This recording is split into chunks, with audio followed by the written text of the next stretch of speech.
some pals, and there's also therapy too. Okay.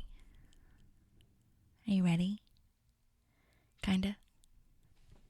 Now we're going to see how this goes because I also have... I started the recording on the Zoom. Anyway, we're going to see how it goes because I'm leaving my door open, and so Phoebe will probably be noisy, but that's okay. And then RJ has been crazy, so she might jump up on the computer. So we'll just, we'll see how it goes. Okay, well, are you ready? I think so. I'm scared. Oh my God. Okay, well, hello everyone. How's it going? Thank you so much for being here. Today we have Brookelynn Constant, who is my amazing sister / our resident government advisor lady. And Maddie can't join us today, but she has diligently done her summary, and she also has like some notes and stuff, so I'll play that as well when the time comes. But yeah, I'm really excited that you're here because it's been a while since you've been here, Brookelynn. I know, it has been a while since I've been on. So I'm excited that you're going to be here for Time Capsule. This is kind of a weird episode because the one before this was talking about the Harvest Festival, and the last two episodes have kind of been talking about like how to save the Parks Department, and this one is very random, and I have some like reasoning for that once we get there, but I'm just going to start with our structure. And like I said, you might hear Phoebe in the background, so just FYI, she wants to be on the podcast too. Okay, so Time Capsule Season 3, Episode 2. This was written and directed by Mike Schur. So we really have nothing left to say because Mike Schur created the show. So there's not much that we need to do as far as like backstory. So we can just get right into it. I also wanted to point out that Katie DuPold and others, but Katie DuPold and Harris Whittles were the executive story editors on this. So they had their hand in this a lot. And Katie DuPold is the one who wrote Beauty Pageant and the setup, and which was the one with Will Arnett, and a ton others. And then obviously Harris Whittles is amazing, and he has like so many jokes, and he's kind of like a very big backbone in this one. So anyway, but yeah, so I have a couple things to say before we get started in the actual episode. First of all, I would like to point out that the IMDb description says, which like Maddie's description is going to be so much better, but the IMDb description / like summary thing says, quote, "A crackpot handcuffs himself to a pipe in Leslie's office and demands Twilight be placed in the Pawnee time capsule." And I was kind of shocked about that, like that they're calling him a crackpot. And I'm like, I know that Ron has that line calling him a crackpot, or like, and he says crackpot convention when he says the like City Hall town forum thing. But I was like, that's not what he is. Aren't all those things like automated now by like a computer, like a bot that goes through like all the scripts, and then they like automatically put together like a little description, and maybe the bot picked up on that line that Ron said. And yeah, because there's so much content like that, people can't go through all of it. So I had no idea that was a thing. Do. Yeah, I think they try to do it on like IMDb and even like Amazon and stuff like that. And they like test the computer's ability to like evaluate it, but they can't possibly like look at every single one. Yeah. So maybe that's why. But yeah, maybe it is. Oh my God. Okay. Well, anyway, so I just thought that was funny to point out. The next thing is that so kind of piggybacking off of what I said, that this was kind of a random episode. After the first season, we talked about how they filmed 6 episodes right after the second season. So usually they take a break after they film each season. But instead of taking a break, they went straight into recording or filming season 2 because of Amy Poehler's pregnancy. And so this was meant to be the 3rd episode of the season, but it was the last of the 6 filmed because it had, it had the, it had the highest amount of props that could conceal Amy Poehler's like pregnant belly. And so like if you think about it, like she's behind, and which like last time when like for flu season, she was behind the podium, she had like big puffy coats on, things like that. She was in a hospital bed. So like that's kind of another reason why this order, like, or it's kind of like it was filmed out of order. You know what I mean? So like this was the last one filmed, but it was the third that they aired. And anyway, so that just makes sense because the last episode we were talking about Harvest Festival, like planning everything, getting all these like sponsors and all that stuff. And like this episode, we don't talk about it at all. So I'm not really sure how that would have worked if they aired it the way that they filmed it kind of thing. But regardless, that's why it's random. So just FYI. Oh, I didn't know that. Yeah, really crazy. And then they had, okay, so it's really interesting. If you guys have the DVDs, you know, you don't have to get them because obviously I'm going to tell you. But it's really interesting. So they had this deleted runner where Chris does these like memory exercises as like a training technique. And this is still when he's obviously like new and trying to like get in with the parks people and like train everybody and be the boss. And there's this picture of a bunch of note cards on the ground of the Parks and Rec office, and it's like, and you'll see it actually in the IMDb pictures, they do show it, and it's like kind of that match game that you used to play as kids where like you lay all the cards out on the table or whatever, and then you try to like match one with the other, and like they're facing like a memory down, game. and it's like, yeah, like shapes, colors, all that stuff. Yeah. And it gets even like crazier. So I actually recorded some of them. So I'm going to share my screen with you and see if you can hear this because it's really funny to me. Yeah, so close. Only off by the color and the object. But excellent effort, Jerry. The other green circle is J8. Green. See? Chris likes to run these memory exercises with people designed to improve their mental acumen. And even though I'd rather eat a bowl of hair, sometimes I get to help. He's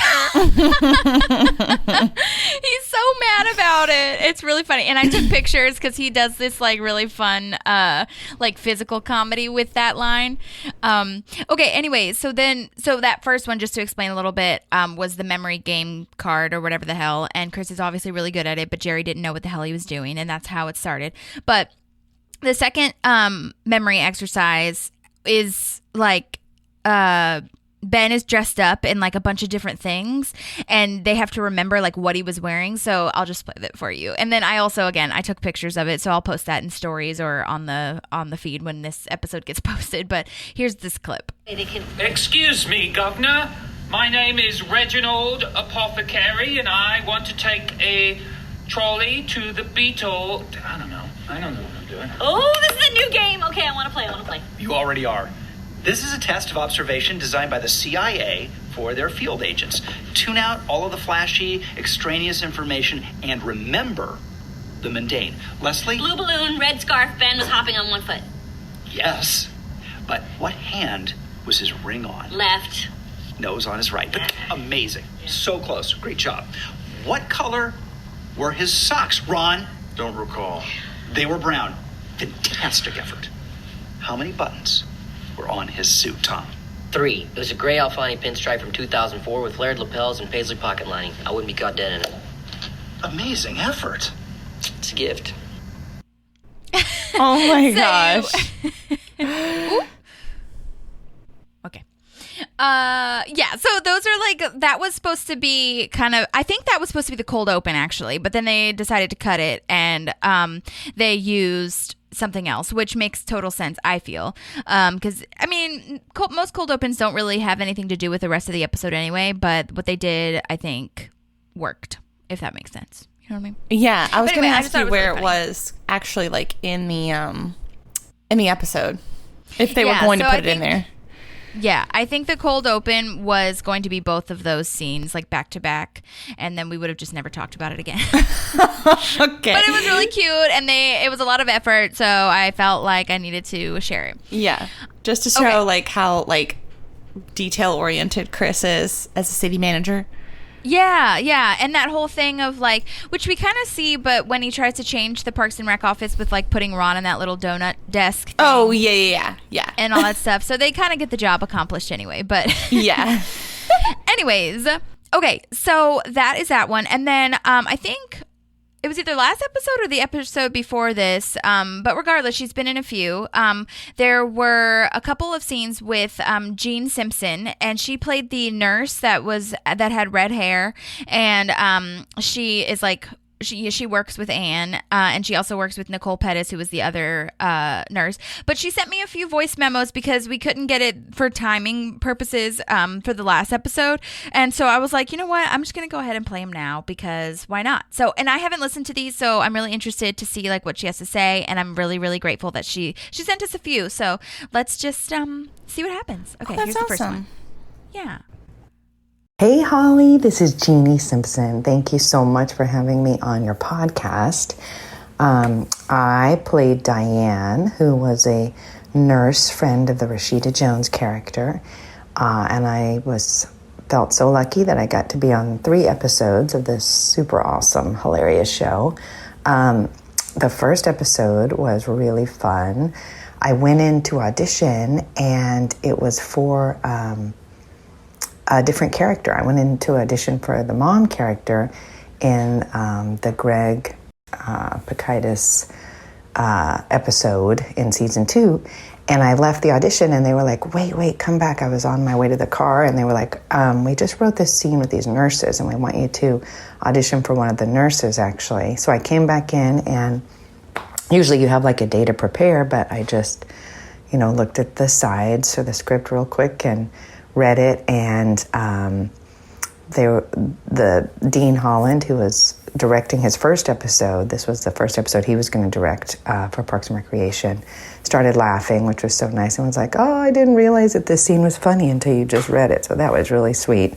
And I ended up getting to be one of the nurses, which was awesome. And I got to work with Nicole, who was super awesome, who played the other nurse, Paula, in this episode, and she is hilarious. And I got to work with Paul, who was so funny, who I tried to pick up and get a date with at the Halloween party, and in the episode. And it was so joyful and super, super fun. That's so cool. I know, that's awesome. I had no idea that she was auditioning for multiple people. And also, yeah, that was really funny. So she's talking about, and I'm sure you guys remember it, but she's talking about that scene in Pikitis where they're all at the house, Anne's house, dressed like, nurses and doctors, even though they really are nurses and doctors. And yeah. They're, like, trying to pick up Mark, like, hey, want to get out of here or go back to my place, to see if they can test Mark. But then, like, it almost seems like it might be real. Yeah. So, and then I think the last flu season, she had a line, but they cut it for time purposes, I'm sure. But it was in the deleted scenes, which is why I reached out to her. But anyway, so that was her first one. So let's listen to her second recording. I got to come back a couple of times whenever a character would go to the hospital, just for a little line here or there. So I got to be in a scene with Chris Pratt and a scene with Adam Scott, and they're just so brilliant that was really fun. And it was hilarious because I would always hope that one of the characters would end up in the hospital, and I felt kind of guilty as a fan of the show and the characters, hoping that one of them would get hurt so that I would get to come back and, do a nurse scene with them. And what else can I tell you? One really fun thing about being on Parks and Rec, which I'm sure other people have talked about, is that the process after you do the script as written, you get to do a fun run, which is an improv version based on, whatever's happening in the scene. They'll take a couple of fun runs, and it's really, as an actor, it's fun, really, really fun to do, but it's also was really fun for me to watch all these brilliant comedians like Amy Poehler and Adam Scott, Nick Offerman, and people like that do those fun runs, and the things they would come up with were, just kind of brilliantly hilarious. And so I looked forward to that every day. I couldn't wait to get to work because I knew I was going to get to watch some really quality improv. And the scenes were so brilliantly written as it was, because Mike Schur is, one of the funniest humans alive, and he wrote most of the material, and Dan Gore. So the material was so great to begin with, but then it was also really fun just to see what it inspired in these actors. That's awesome. I like that she said that she was hoping for people to come and get sick so that she could, go to the hospital and be in a scene with them. But honestly, that's kind of funny because that's like what I don't remember who, maybe it was Mike Schur that I heard on like a commentary or something that was like, we always have Andy getting hurt or injured in some way, shape, or form. So like, that's not really far off anyway. Love that. Okay, so we just have one last voice memo. All of these are awesome. I'm really excited to hear about how I always love hearing about like when you audition for one thing and then they offer you another thing. That's like cool because that means that like you booked the room and they liked you and they were trying to find a way to use you. You know what I mean? Oh yeah, definitely. No, I think that's really cool that they also found like that her kind of like comedy and the way that she read the lines was going to like complement the episode. So that's cool. Totally. I also really like her voice. I feel like she could read books on Audible and it would be wonderful. Maybe she does. Maybe she does. Okay, here is the third one. One of the other things I loved about getting to work a little bit on Parks and Recreation was how kind and fun the whole cast was. And it was a very friendly and great spirit there, which just made it even more fun to go and pop in and do a few lines. And I remember one time I was trying to figure out what guitar to get my husband, and Nick Offerman just helped me so much. He gave me so many great ideas for what kind of guitar, where I could get it, and it was so sweet. And just hanging around in between shots, and he overheard me talking about the guitar and just gave me all kinds of awesome advice. So my husband was super grateful when he got that guitar. And it was Chris Pratt was also so chatty and nice to all the guest people and down to earth, and that has won me a lot of mom points that I got to visit with Chris Pratt some because he turned out to be Star-Lord later, and my kids are giant Guardians of the Galaxy fans, so that was really fun that I got to meet Star-Lord before he became Star-Lord. And everyone was just lovely. And I felt so lucky to be there. And thanks for having me on to talk a little bit about Parks and Recreation. And I'm so glad that you're doing this podcast. Aw, that's so nice. I know, I loved that. Thank you, Jeannie. I have been saying Jean, and I deeply apologize. I had no idea, so thank you so much for that. But yeah, I actually really love hearing when people say that they met everybody before they became famous. It's kind of amazing to me to hear like how they were, and it sounds like everybody was phenomenal and like so random but lovely and kind that Nick was like, okay, I know what you should get for your husband, and this is like, just being friendly kind of thing. So that was nice to hear. Yeah, I think when Parks and Rec first came out, I remember first watching the episodes, and I remember thinking like, this is kind of like a little bit of like a kind of like a low budget funny show. Mm-hmm. And then as it went on and more people started really like loving it, you could also like just like kind of tell, like, even in the later seasons, you start seeing some of the like actors and actresses like showing up in other things. And so I feel like it was kind of like something that it was a project a lot of people were doing maybe, and then they kind of got picked up. Like I always think about like Chris Pratt too, like, and Rashida Jones even did like movies and stuff after Parks and Rec, and I think she was starting to like direct maybe or something. I don't know. You probably know more than I do. Yeah, she has directed before. Yeah, I mean, that's kind of like the thing with with both The Office and Parks, that most people, I mean, apart from Amy Poehler, were kind of unknown, Yeah. So it's really amazing to see how nice they all were, and that's probably why. But anyways, yeah, so thanks, Jeannie. We really appreciate that. All those behind-the-scenes things are so fun to me. So now we can get right into Time Capsule. Sorry that took a while for the recap moments, but I think it was necessary. Well, I was going to say, too, I didn't know this about Jeannie, but also she's a big dancer. And yeah, we talked about that on the last episode where she, like, went to school for, like, three different like, conservatories. That's so cool. She's a Renaissance woman. Yeah, she can do it all. And if I remember correctly, I think she went to like a conservatory in Texas, like a couple different ones, and they're like really famous and professional. That's awesome. Yeah, I know. I should have asked her about that. Maybe I'll ask her as like a follow-up question when I send her the podcast. But yeah, very exciting to talk to her. Yeah. Okay. So now getting into Time Capsule, I will play this summary for you all from Maddie lovingly that she has curated for us. So here we go. Here's a summary for Time Capsule. Welcome to Time Capsule. Leslie has the brilliant idea to put together a time capsule for the citizens of Pawnee to open 50 years later.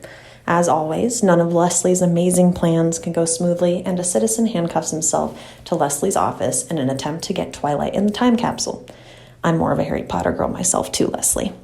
Of course, Leslie decides a public forum will solve everything, as always. Meanwhile, Tom is struggling with Ron and Wendy's relationship. Will he let it ruin him and Lucy? Andy gets some advice from Chris to try and get April back by being nice and being in a band. Cute. Nice and band totally worked. Yeah. Says Andy. Love that. Thank you, Maddie, for sending that in. Oh my gosh. Okay. So, cold open. Do you have anything to say before the cold open? No, I don't. Okay, good. I mean, not good. You know what I mean. Okay, so this cold open starts with it saying that it's Wednesday, which gives me foreshadowing, obviously. They're doing that technique where you're showing, like, okay, today's Wednesday. I'm sure that we'll see something Thursday, Friday, whatever. Because we're really starting to show the passage of time in the Time Capsule episode. So right here, we in this cold open, we're wondering what to put in the Time Capsule. That is a huge Time Capsule. Like, it's so big. I know. To me. It is. So I emailed the art director. I found his email. His name's Jeffrey Massa, and we did exchange some emails. I didn't get like a ton of answers on how it was made, but I do have plans to hopefully have an interview with him and like maybe ask for some more like insight, because there's art decorator or art design, but there's also like set design and production design and things like that, and I'm like so confused as to what the difference is. And from what it sounds like they all kind of work together to make these props and sets and things like that, obviously. But I really want to know like the ins and outs of like who is the point person and how do they have like production meetings and, you know, deciding what they need. And like I was just curious as to like if they found like a huge silver bucket thing and then decorated the front of it, or did they have to like make that steel thing? Like, you know what I mean? Like I'm just really interested, so I'm going to ask him, and he probably doesn't remember, but I'm going to ask him anyway. Yeah, that would be a really good question. I remember doing like a time capsule in like elementary school, but it was definitely just like a metal shoebox thing. And yeah, I think even like our town, I don't know, I feel like our town did one or something, but I mean, it's always just kind of like, well, you kind of forget about it. Yeah. Well, okay. It's funny that you bring that up, because I did research if like what towns did this and like how this even works, because I was so interested, because I don't know that I've really heard of it. And that's interesting that you say our town did it, because I don't remember that. You didn't do one in elementary school? I don't remember. Maybe we did. Yeah. It's not in my memory, but I don't know.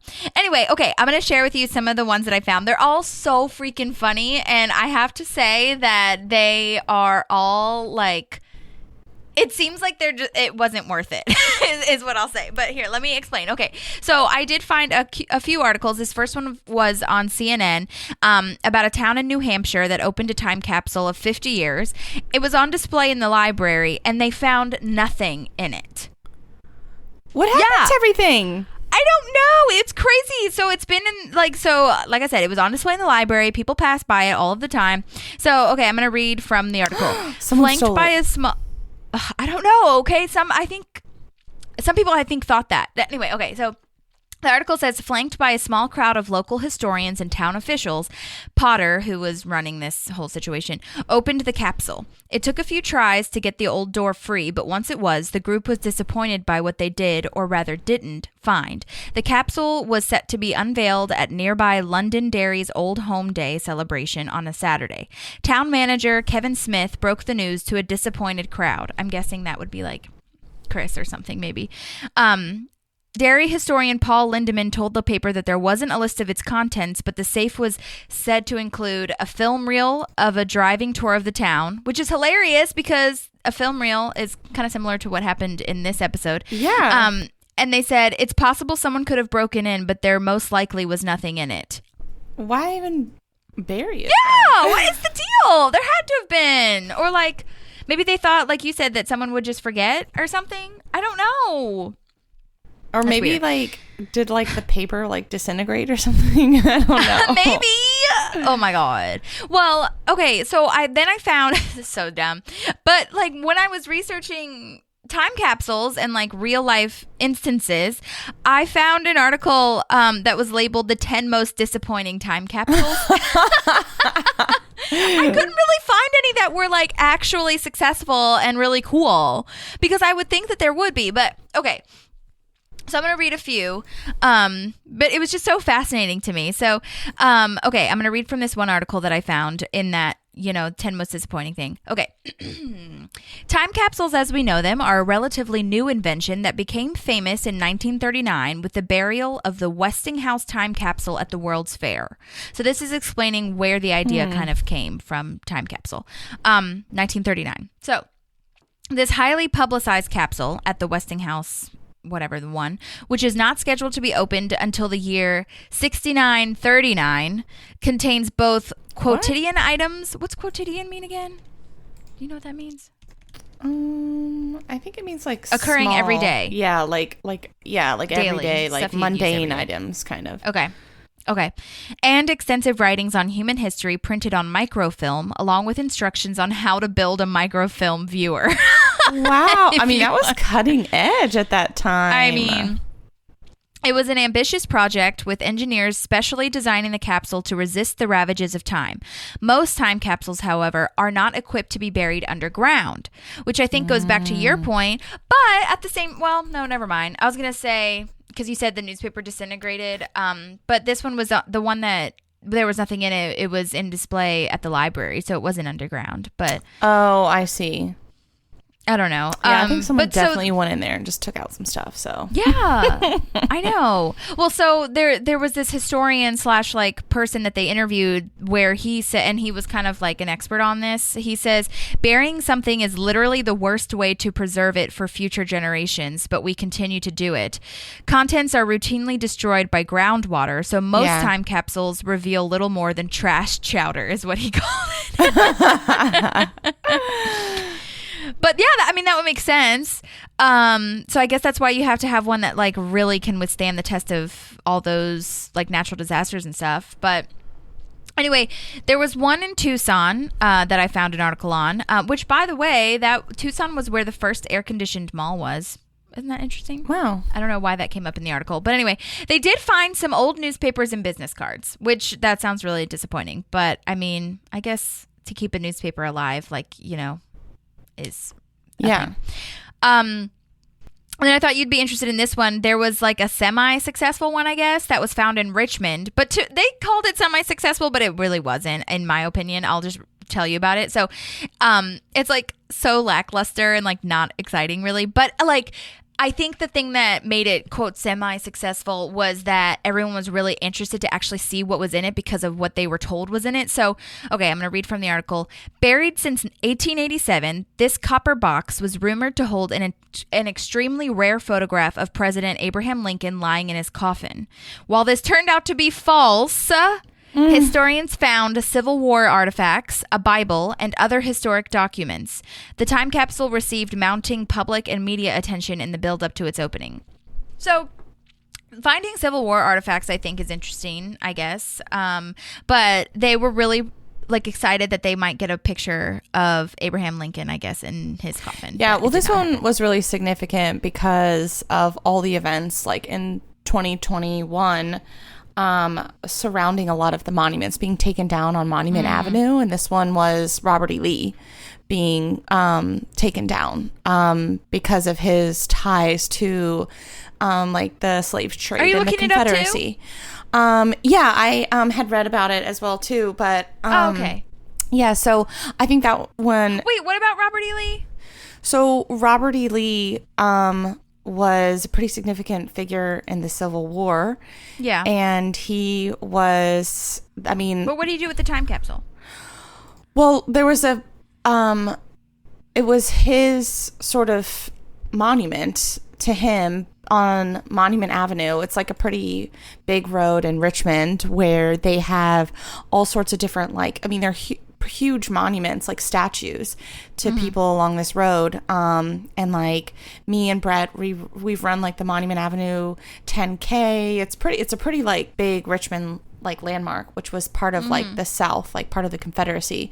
So, kind of with some of like the like movements to kind of remove some of these monuments to Confederate leaders who were supportive of like, you know, things like the slave trade and stuff like that we continue to keep up. You know, this was like at the time when we were like thinking of like, we should rename some schools, rename street names, things like that. And so this is significant, I think, because like they were removing this Robert E. Lee thing and they were like, what else is in here?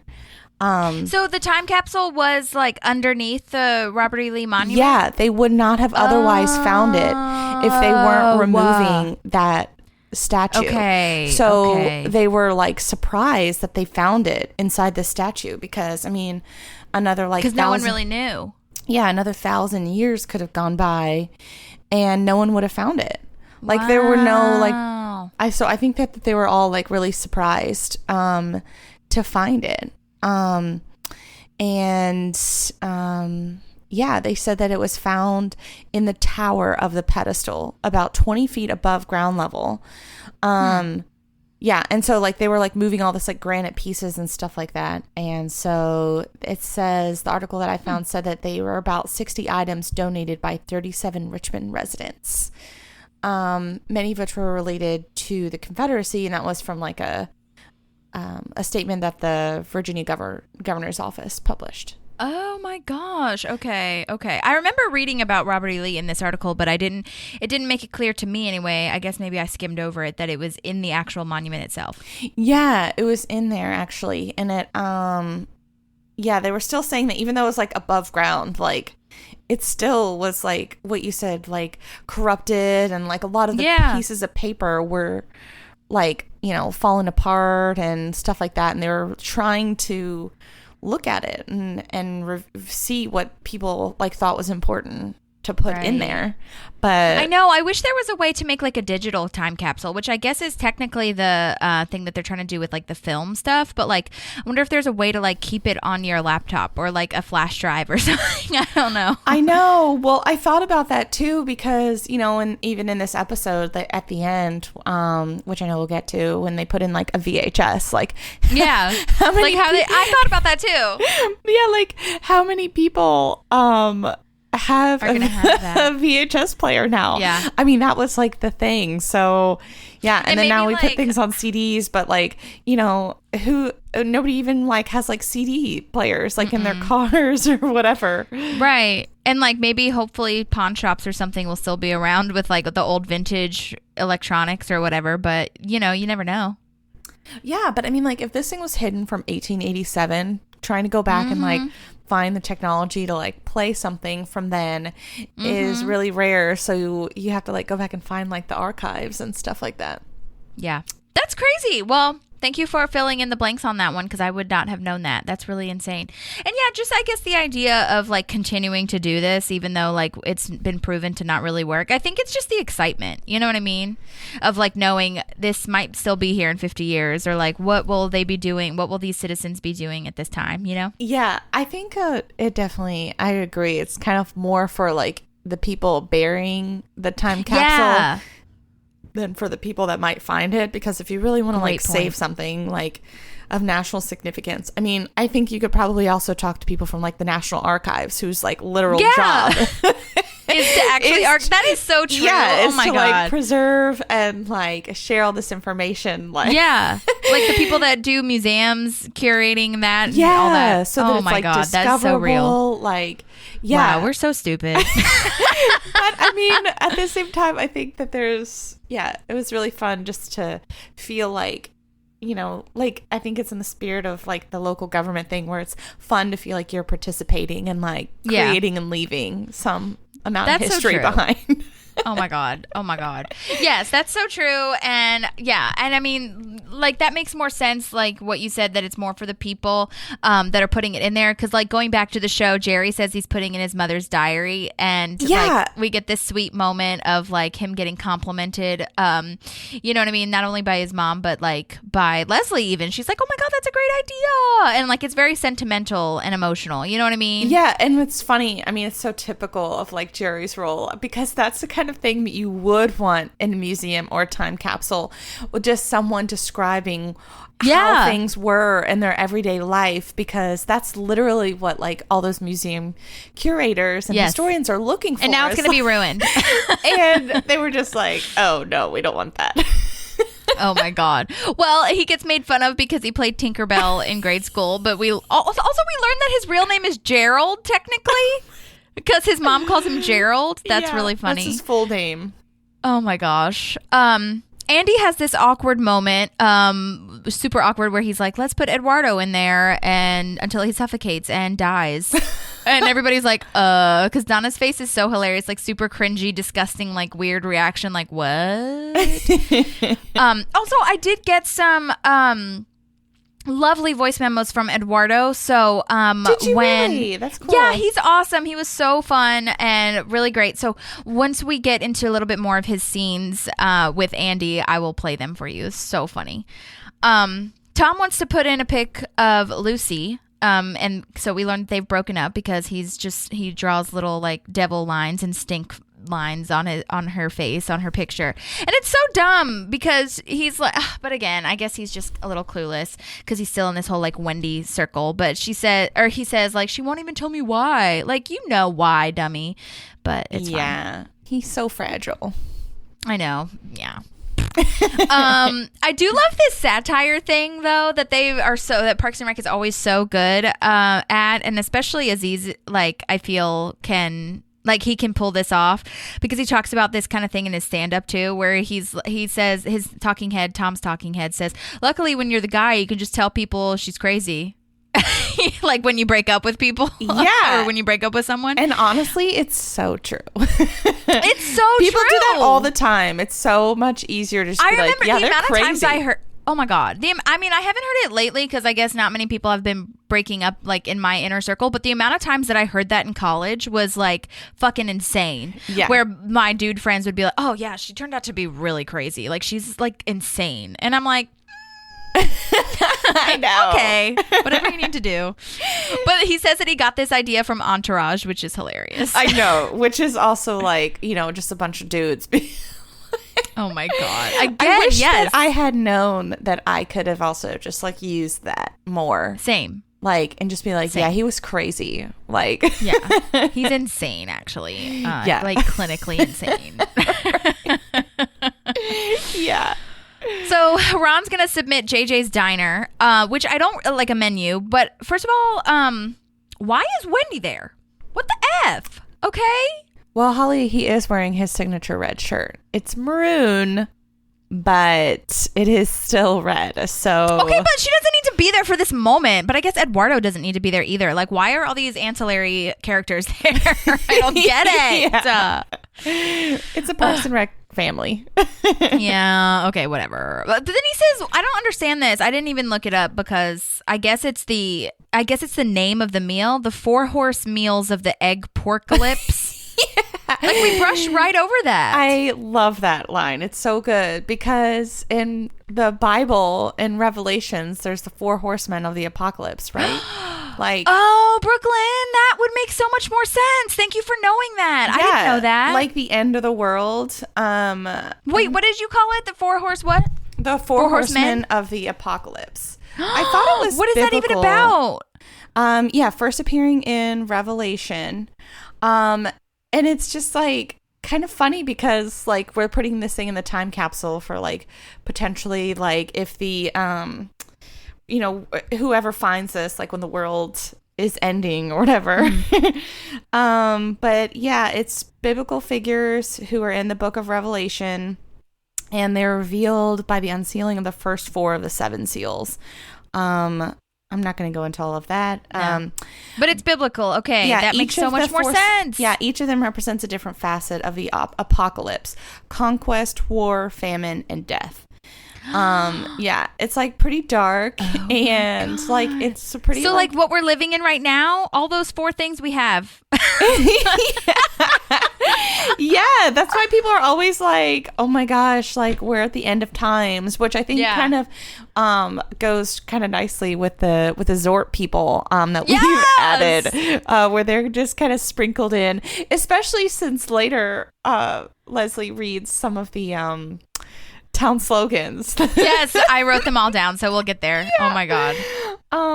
Okay, well, thank you for bringing that up. I appreciate it. Yeah, so that's why it's like kind of like a riff on that, kind of like making kind of light of that, and I think it's hilarious. Yeah, with like the breakfast food pun kind of situation. Yeah, it's like that's really funny. Yeah, end of times meal of all of that. Got it. Oh my god, I'm so glad that you're here today to tell me that. They each have different colors too. What? Which is interesting. Yeah, there's white, red, black, and one that is just called a pale rider. So okay. Yeah. Did you know that because of church or because of you minored in religious studies? I think a little bit of both. Or you just like knew it? I think a little bit of both. Like, I mean, yeah, we always a lot of Bible stuff is like culturally known. Yeah, it's like a cultural thing, and then Revelation was just really big. A lot of people get really obsessed with that part of the Bible. Yeah, because Revelations is all about like you said, end times. Yeah, and so I think oh Lord, I know. Okay. Yeah, good to know. All right, well, thank you so much. Yeah. Leslie puts in a brief history of everything that has ever happened since Pawnee was founded. So this is actually kind of her first start to the book that she writes about Pawnee when she's campaigning. I love that. It really is. And then this is where we get to, it includes a list of all the slogans that Pawnee has ever had. And I love, before we get to the slogans, I love when April pretends to be into things with Leslie. Like, she's always like, oh my God, Leslie, that's so cool. That's crazy. Are you serious? And Amy Poehler plays it so well where she's just like, I have no idea that you're making fun of me right now. I have literally done that at work. I'll be like, oh my gosh, guys, we're going to do this. And then my team will be like, oh my gosh, like that's such a good idea, and I'm just like, oh my God, like liars. Do you think they're lying to you? Sometimes, but they just know that, like, I don't know, they're like, that you get excited about stuff. Yeah, like you just really care about this, so yeah. You need this. Yeah, I do that on the phone with customers, but in a more demeaning way. When they're saying something and I'm like, oh my God, that must be like oh my God, tough. Really? That's really hard. I know. Sometimes you just need to be heard. Okay. Yes. Oh my gosh. No, I love April's voice though. You're just like, me too. Also, shout out to Aubrey Plaza. She's doing such great things right now. She has a new film out, and she is just like queen of the indie world, but she has been doing a lot of like magazine cover shoots, and she just looks so cool and powerful and amazing. So I'm just like really proud of her. Yeah, I just watched the trailer for this movie that she's in. Oh my gosh. Yeah, that new movie, oh God, I can't remember what it's called. Emily? No. Yes, something. Emily. Oh God. Well, it's about, what's funny to me, it kind of reminds me, it's just, okay, how do I explain this? It just, wait, hang on. Emily the Criminal. Yes. It's just really hilarious to me that so many of our movies center around the shit show that is like America's culture. If, like, for example, like, I always think about Breaking Bad. Like, he becomes a criminal because he can't pay his medical bills because America's healthcare is shitty. Yeah. This one is evidently about a gal who is like super in debt because of student loans, and so she becomes a criminal to try to like get these loans paid off. And I'm just like, I guess it creates good art because Breaking Bad's fucking phenomenal, but it's just like really interesting to me that, you know, we have to like resort to breaking the law because America's laws itself are so like crazy. What so many shows are about right now is this like the like dystopian idea of like, oh my gosh, like, is this really the world that we are living in and that we created? Like, yes. Yeah, but that movie that she's in, looks really stressful. I was stressed out just watching the trailer. I know. I think that's the vibe. But she looks like she is awesome in it, and it got really awesome reviews. So yeah, I'm excited about that. Okay, so good job to Aubrey Plaza. So now we're at the slogans, which is hilarious. I'm gonna read them out to you, and then we'll talk about them.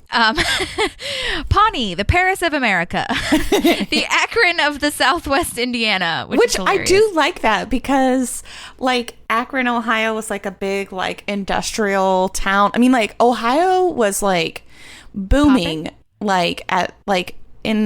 During the Industrial Revolution, like doesn't that come back later in the scene or in the episodes, or I think it's this show where she's like, sure, we're no Akron, but we have this, that, and the other. I think she says that when they're trying to host the something in Pawnee, and her and Ben go make that big huge conference or whatever the hell. I don't remember, but regardless, it's when they go to get the like basketball tournament or baseball tournament. Baseball, yeah, right, something like that.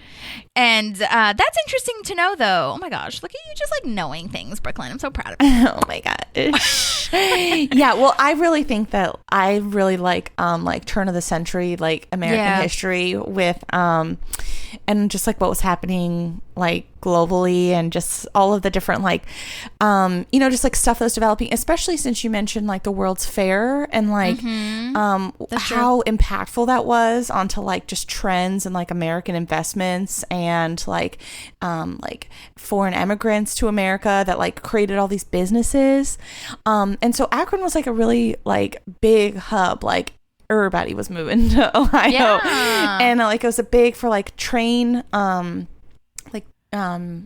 shipping stuff across the country by train and mail and stuff like that. So I just thought that was like funny. That like we're comparing Akron to the Akron of Southwest Indiana. Yeah, to like tiny Pawnee, which isn't even Indianapolis, by the way. Right. Oh my god, that's so funny. Pawnee, welcome German soldiers. The factory fire capital of America. Which Pawnee. That's also a deep cut too, because in Illinois, which is not too far from Indiana, Illinois and even in St. Louis, one of the biggest fears during that Industrial Revolution was the fear of building fires. And there like were huge fires that like were absolutely just deadly. How did they start? Why did they start? Electricity? Just poor ventilation in some of these places. Yeah, electricity. They were working with chemicals that were like super flammable. People were smoking all around. Oh, that's true. And everything was made out of wood. So many of these cities were rapidly building, and so they were just basically built out of like timber. So everything was like super flammable. Like even the inside of like a lot of the houses, it's just kindling. Yeah, like the inside, like the outside of like a lot of the houses in St. Louis and Chicago are brick, but inside it's all wood.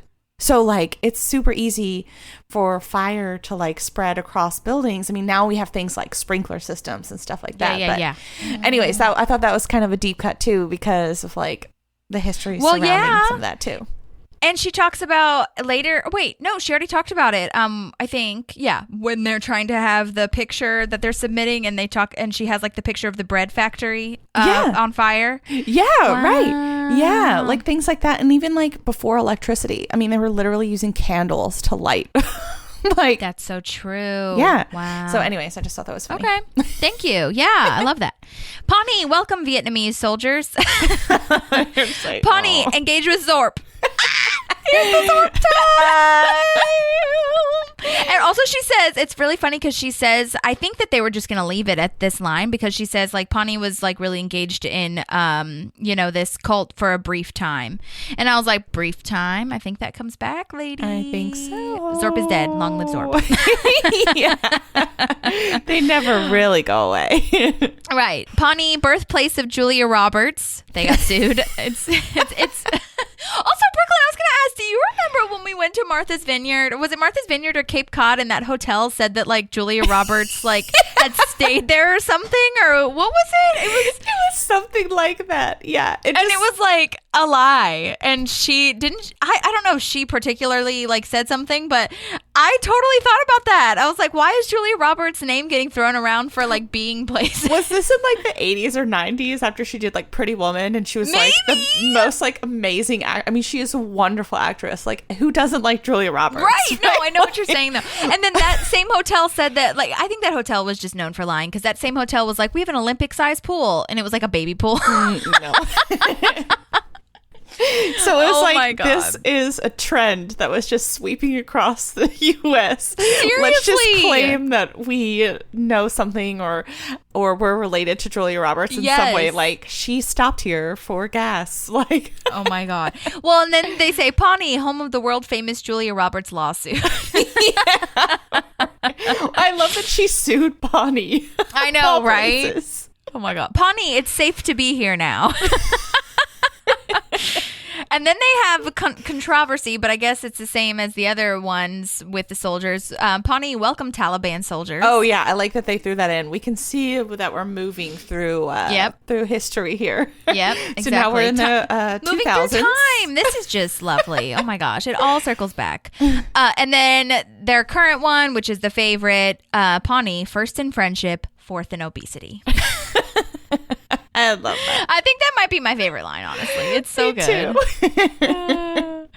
All right. So now Leslie's talking to Shauna Malwae-Tweep, and Leslie says her like is her normal self, and I feel like Shauna is like very sarcastic, but I can't tell if she's being like super meaningful in the sarcasm or like, I don't know. To me, it was, and because basically she Leslie says, and you can quote me on that, and Shauna Malwae-Tweep says, oh, I'm gonna quote you on all of it because it's a newspaper article. And I was like, oh my God, sassy. Is this the first time? I can't remember. You might know better. Like, is this the first time that we've had Shauna Malwae-Tweep and Leslie like riffing on these titles, headlines? No, headlines. she has been in it quite a few times already. Like, cause I thought so. Yeah, well, the big controversy was for The Pit, and then she does an article on The Pit, and she sleeps with Mark. That's right. Yeah, you're right. Yeah. I thought that was so funny when she said that. Because I know, it's time to like, encapsulate the future. Yeah. Right. I like this one. The Parks Department cuts the capsule, buries the time capsule. So funny. Oh, my God. All right. Well, then we get to Will Forte, which is so exciting. He is our guest star for this one. His name in the show is Kelly Larson. I don't really think I need to explain Will Forte because you guys probably know him. He's so wonderful. But I will just briefly say that he's from SNL, and you guys know that Mike Schur and Amy Poehler worked on SNL together, so he knows them. You know also that he stars and writes in the Last Man on Earth show on Hulu, which you guys definitely should watch because especially after COVID, it just hits different. Are you familiar with that show, Brookelyn? No, I've never watched that show.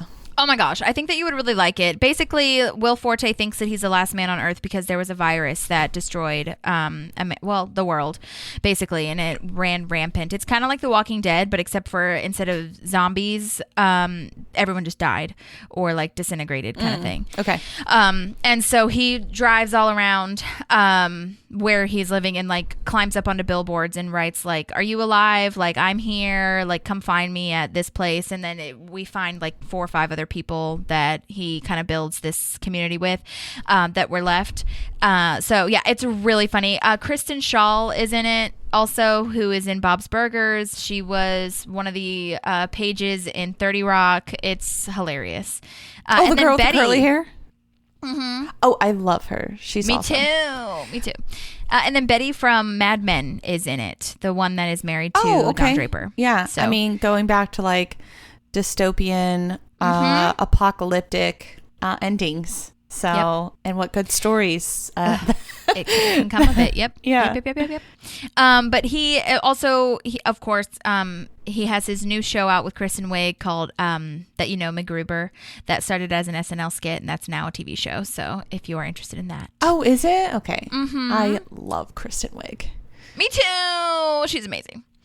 So Kelly Larson, this fella, suggests that the Twilight books be put in the time capsule because he heard that they were, making this time capsule. But the Parks Department is not taking suggestions. So he is trying to explain these books and explain why they should be put in the time capsule. He goes all the way back to Stephenie Meyers, a.k.a. the Twilight writer, her birth. And Leslie's like, oh, we're going all the way back. Okay, great. Yeah. Oh, my God. So that's kind of that story. Do you have anything else to say before I move on to No, the next scene? I was thinking, I was like, I really do not have like the depth of knowledge on the Twilight series because I never read them. Did you? Really? Yeah, I read them. But like Maddie says in her summary and controversy, I'm more of a Harry Potter person. I did read them. This series was like people were going nuts over it. Like totally, everyone was a reading big it. deal. People were obsessed with it, and like people kind of forget that. But like, yeah, the books and the movies, it was crazy. Yeah, absolutely. And just for like reference on this, the first books were published in 2005. So when this came out, or when this episode came out, I believe it was 2009. I want to say. But regardless, it was like around the same time. But like all the books had come out, and I think the movies, 2011. Sorry, 2011 was when this time capsule came out episode, and then I think the Twilight movies actually came out around the same time. Like kindled everybody's interest in the books over again. Right. Oh, no, wait. Okay. So timeline. All right. This is interesting. So basically everything has already been out for like 3 years or 4 years by the time that this episode came around. So it was first published in 2005. And then the movies came out. The first movie came out in 2008, which would make sense actually because it was a big high school thing. And I was still in high school at this time where I think you might have been in college by then. Maybe. And when? 2008. Yeah. Yeah, so, I remember people going nuts over it as far as like, you know, you go to Borders or Barnes & Noble or whatever the fuck and wait for the book to come out and all that stuff. But, so I did read the books and I mean, like anything, the books are always better than the films. So like, I think a lot of people, much like Harry Potter, kind of judge the movies and then they're like, the books must suck because these movies aren't like amazing. I felt like more people still went wild for the movies after the movies came out. Yeah. So either way, it was a huge cult following situation. Well, and it spawned like so many other like, I don't know if this was like one of the original, but it like respawned people's interest in like vampires and zombies. I mean, there were literally like college classes about zombies and like vampires and stuff like that, like inspired because that's what like people wanted to learn about. And like, so a lot of like, I didn't know that. Yeah, it was amazing to see like the different like course offering. I mean, like people like the Atlantic, which is like a pretty like small, you know, kind of like, it's just like a magazine that's like focused on understanding just like, you know, intellectual trends and stuff like that. Like they even were writing about Twilight. I mean, everybody was talking about it.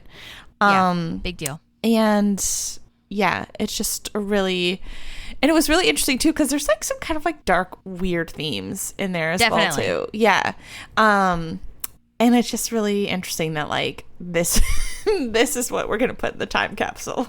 I know, right? Okay, so this next scene is where Andy is telling Chris about his lady woes, the whole Anne April having a boyfriend thing, and it's very interesting because I do wonder if Chris cares that Anne kissed Andy, like, and it doesn't sound like he knew that, so very intriguing. And I also love that Chris Pratt says that, or Andy says, he's the most handsomest dude I've ever seen, present company excluded, but he was talking about himself, not Chris, because he's talking about like Eduardo when he says he's the most handsomest dude I've ever seen or whatever, present company excluded, thinking that he's talking about Chris, and he's like, well, I was actually talking about myself, but whatever. Yes. But now it sounds like Chris Traeger knows like the entire history of Anne and Andy, and Anne's like, oh my God, I do not want Chris to know I'm trying to start fresh, you know? Yeah. I didn't know that Chris didn't realize that they'd kissed. They had dated before. I know. Yeah. I guess she just, again, didn't want to like tell him, and she just wanted to start fresh. So I don't know. I'm sure it would have come up eventually, but I think she wanted to be like in control of that as opposed to Andy just like blurting it out. But yeah, maybe. Again, Andy has no idea, no clue. Yeah. I love that, speaking of no clue, I love that he's like, he's my boss. And Anne's like, no, he's not. And he's like, I cannot figure out who my boss is. And then Anne has that talking head of, oh my gosh, it's so weird. Where like she's saying she doesn't trust him and doesn't know what to do because she has the talking head of a fish ending up dead in a cowboy boot. Oh, like, yeah. I don't want to get into it. And it's just like really funny to me. Like, is she just saying that because like he's really irresponsible with all animals? Yeah, I think she's just saying like, I can't trust him. I don't know what he's going to do. So he's going to ruin my relationship and somehow something's going to die. So now we're back at where Kelly is wanting to explain the movie shot for shot. And it's just like, Leslie's like, this is, you know, she's trying to explain this is things about Pawnee. This isn't, you know, just like whatever the fuck you want to put in. This is like, we need it to be particular to this town at this time. And she asks him to leave, which is like great. I love that she's like, I'm going to have to ask you to go now. Okay. Right. Usually she's like trying to entertain the idea. And I think she did. But now I like seeing this character moment where she's like, okay, you've said your piece. Now you can leave. But then he's prepared for this because he handcuffs himself to her chair in her office. And I love this line. I really thought of you, actually. I don't know why, but maybe you can help me understand why. But she's talking to April, and she's like, cool kids don't break the rules, okay? They make the rules. And if they break the rules, and they really aren't even your friends. And April's like, who are you talking to? I love that part. That was really funny. It just reminded me of something that you might say. Like I know. Or something. No, 'cause I was laughing at that too because she was probably like somebody that was like, you know, in like student government or like something. Like it was probably something that her mom told her that was like, cool kids like make a the saying. rules. That's really funny. They don't break them. Oh my god. Yes. And then Ron wants to, it's kind of unclear because he has like he talks about a saw or he has a saw. And I'm like, does he want to cut his hand off or the handcuff? Like, I can't tell. Also, why do you have a saw in your room? Okay. Literally. Oh I my mean, God. I shouldn't be surprised with Ron after he has the claymore and he has I like know. the tank thing. Like, no.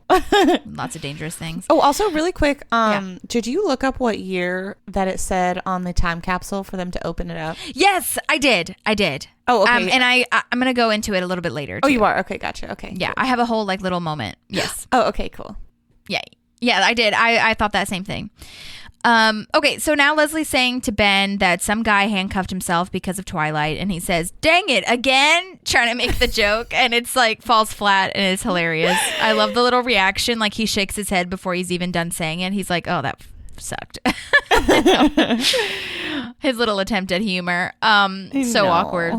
I also feel like he played that really well because I feel like a lot of people that like might have done that line like maybe wouldn't have understood like where his head was at when he was trying to make that joke. So I just think that Adam Scott's perfect for Ben. So I know. It's so true.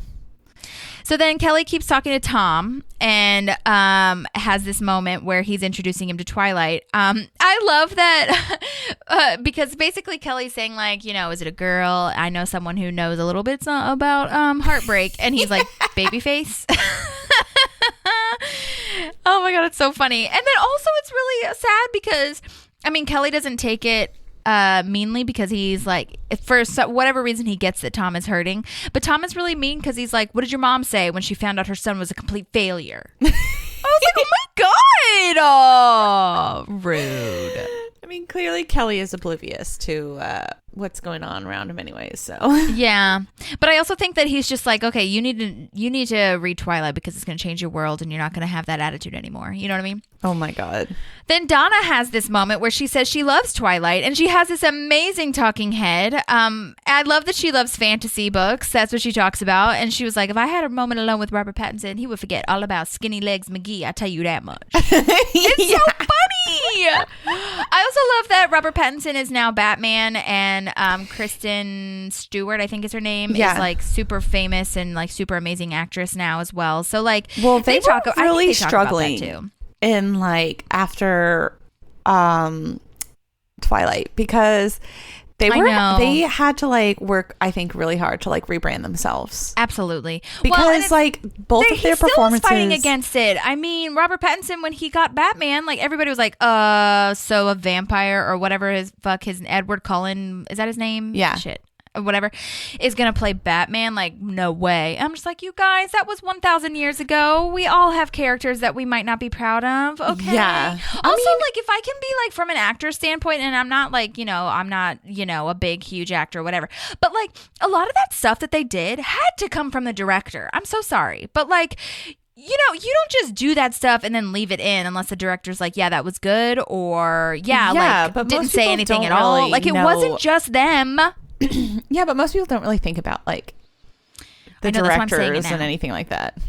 Okay, that's what I thought about when Dumbledore says the whole like, did you put your name in the Goblet of Fire? Like, that had to have been a director choice as well. Like, someone needed to say to him, that's not how that goes. But okay. Yeah. But everybody was like, Robert Pattinson was like in like whatever, like he was like the teen heartthrob. He was like Jonathan 100%. Taylor Thomas. Yeah. You know what I'm saying? Like, and he was in Harry Potter too, so special. Yeah, he was in there. He's done a lot of other like indie kind of stuff as well too. That I've seen him in. Oh yeah, he was in Water for Elephants. Forgot that. He did some like really weird A24 movies too that I've seen with Brett, because he really likes A24. Yeah, that's fair. And I can't remember what the name of. And Kristen Stewart was nominated for like, what was it? It was either an Oscar or a Golden Globe or something. Like, she has really shown her worth. Like, not that she wasn't worthy in Twilight, but you know what I mean. Like, you can see her growth throughout this, and so I love that. Yeah. That was really hard to go from her acting in the Twilight movies, like, to doing other stuff. Like, that's really hard. So, yeah, but apparently she's doing really well. What has she been in lately? I don't. Oh my God. Well, the one that she was nominated for an Oscar, I can't remember the name of. I'll look it up. But like, it was really revered. I can't remember. Spencer is what it's called. I can't remember what it's about, but. And she was also in the new Charlie's Angels, which I didn't see, and I'm so sorry. But I'm so sorry. Oh yeah, no, I haven't seen that. Anyway, well, I wanted to play. Well, wait, before I wrap this up, I wanted to play a deleted scene that Donna has about Twilight. Did you have anything else to say though about the Twilight actors? No, I don't think so. But I was going to ask you a really quick question. At 6:32, there is a weird picture behind Tom when he's talking to Kelly, and it has like mattresses and like, I don't even know what this picture is, but it's just what? really I didn't see that. I'll have to go back. Okay, yeah, you have to go back and look at it, because like it has mattresses on it. Yeah, I don't know what this picture is, but it's really weird and like depressing. And I don't know if it's supposed to be mirroring Tom's attitude or not. So yeah, I'll have to look into that, because I wonder, when you say mattresses, I'm like, is he looking into an apartment or something? They're like outside. It's like a picture of like some mountains and then some mattresses leaned against a fence outside. Maybe he's trying to be like artistic or something. I don't know. Okay, I'll look it up. Okay, so anyways, we're going back to the talking head. Yes. Okay, so Donna has a deleted scene talking about some stuff, and so I just wanted to play it. He's been alone all night. He's hungry. He's tired. He hasn't gone to the bathroom. So I was thinking... Actually, I brought him dinner, and he showed me where the key was hidden, so I took him to the bathroom. Why? Sorry. I'm on Team Crazy Guy. Okay, you know what? Let's just call the police. So... So I thought that was really important for a multitude of reasons. Number one, Donna, again, is claiming that she is like a huge Twilight fan. So she's like, okay, I'm on his team. Number two, I think a lot of people were wondering, how did he stay there all night without going to the bathroom, without eating? Like, I know he brought tea and hot chocolate or whatever the fuck, but like, how does he survive for however long he stays? And so this is a really awesome deleted scene for me, who wants to know the answers to everything. Yeah. Especially the bathroom thing. I was like, did he bring a like jug or something? Like, what? Right. He probably would have. Oh my God. Seriously. Well, so then the security guard comes, and he's so funny because he's like, whatever I'm doing is perfectly legal. And he's like, no, you're No, it's trespassing, not. which is whatever. And then Artie, the security guard, goes to cut his handcuffs, and he's like, I'm not scared of you. It's totally fine. Like, I'm not scared of you. And then he starts screaming. I love this performance so much. He's like, I know. I'm scared of you. I'm scared. It's like a high-pitched scream. I know, and he like covers himself with his hands and like cowers in the corner. It's really hilarious. I tried to find this security guard on IMDb, but I couldn't find him. So if anyone knows who this is, let me know. He didn't have any lines, so he very well could have been an extra, like a featured extra or something, but it's fine. That's awesome. So anyway, so then we learned that Leslie's going to let him stay, and he brought a pillow and a snack because Leslie's like, he's gonna get tired, he's gonna want to go home, he's not gonna stay here. And then she's like, oh shit. And then we see so like we talked about before the cold open, it had said Wednesday, now it's saying Thursday, which is the next day obviously. And Tom has read all of the books, and not all the books, sorry, just the first book, and he's freaking out because Kelly's like, there's a third and a fourth and a second and a third and a fourth. And I have to pause just briefly and say that this is how I feel about ACOTAR, aka the books that I sent you. When you were on your job. And wait, which book are you at now? Because I don't think that you got the fifth one. I'm like really behind. I'm only like on the second one. Okay, no worries. Once you have the time to finish them, this is how I feel. Okay, you guys, just like, I won't spend too much longer on this because I will go on a deep dive, but basically it's called A Court of Thorns and Roses, and it is amazing. It's a fantasy book. There's magic and like different animals, and like, I feel like this book wouldn't be like possible or like popular if it hadn't been for like Twilight and Harry Potter. Absolutely. Yeah. Well, and what's wild to me, though, the more I'm learning about fantasy books, the more that I realize there were plenty of fantasy before Harry Potter and Twilight. Yeah, it just wasn't like mainstream or cool. Yeah, and it wasn't like, if I'm being completely honest, and maybe this is wrong, but to me, it wasn't marketed towards women, the ones that really like eat this shit up. You know what I mean? Yeah, like Lord of the Rings and stuff like that. Yeah.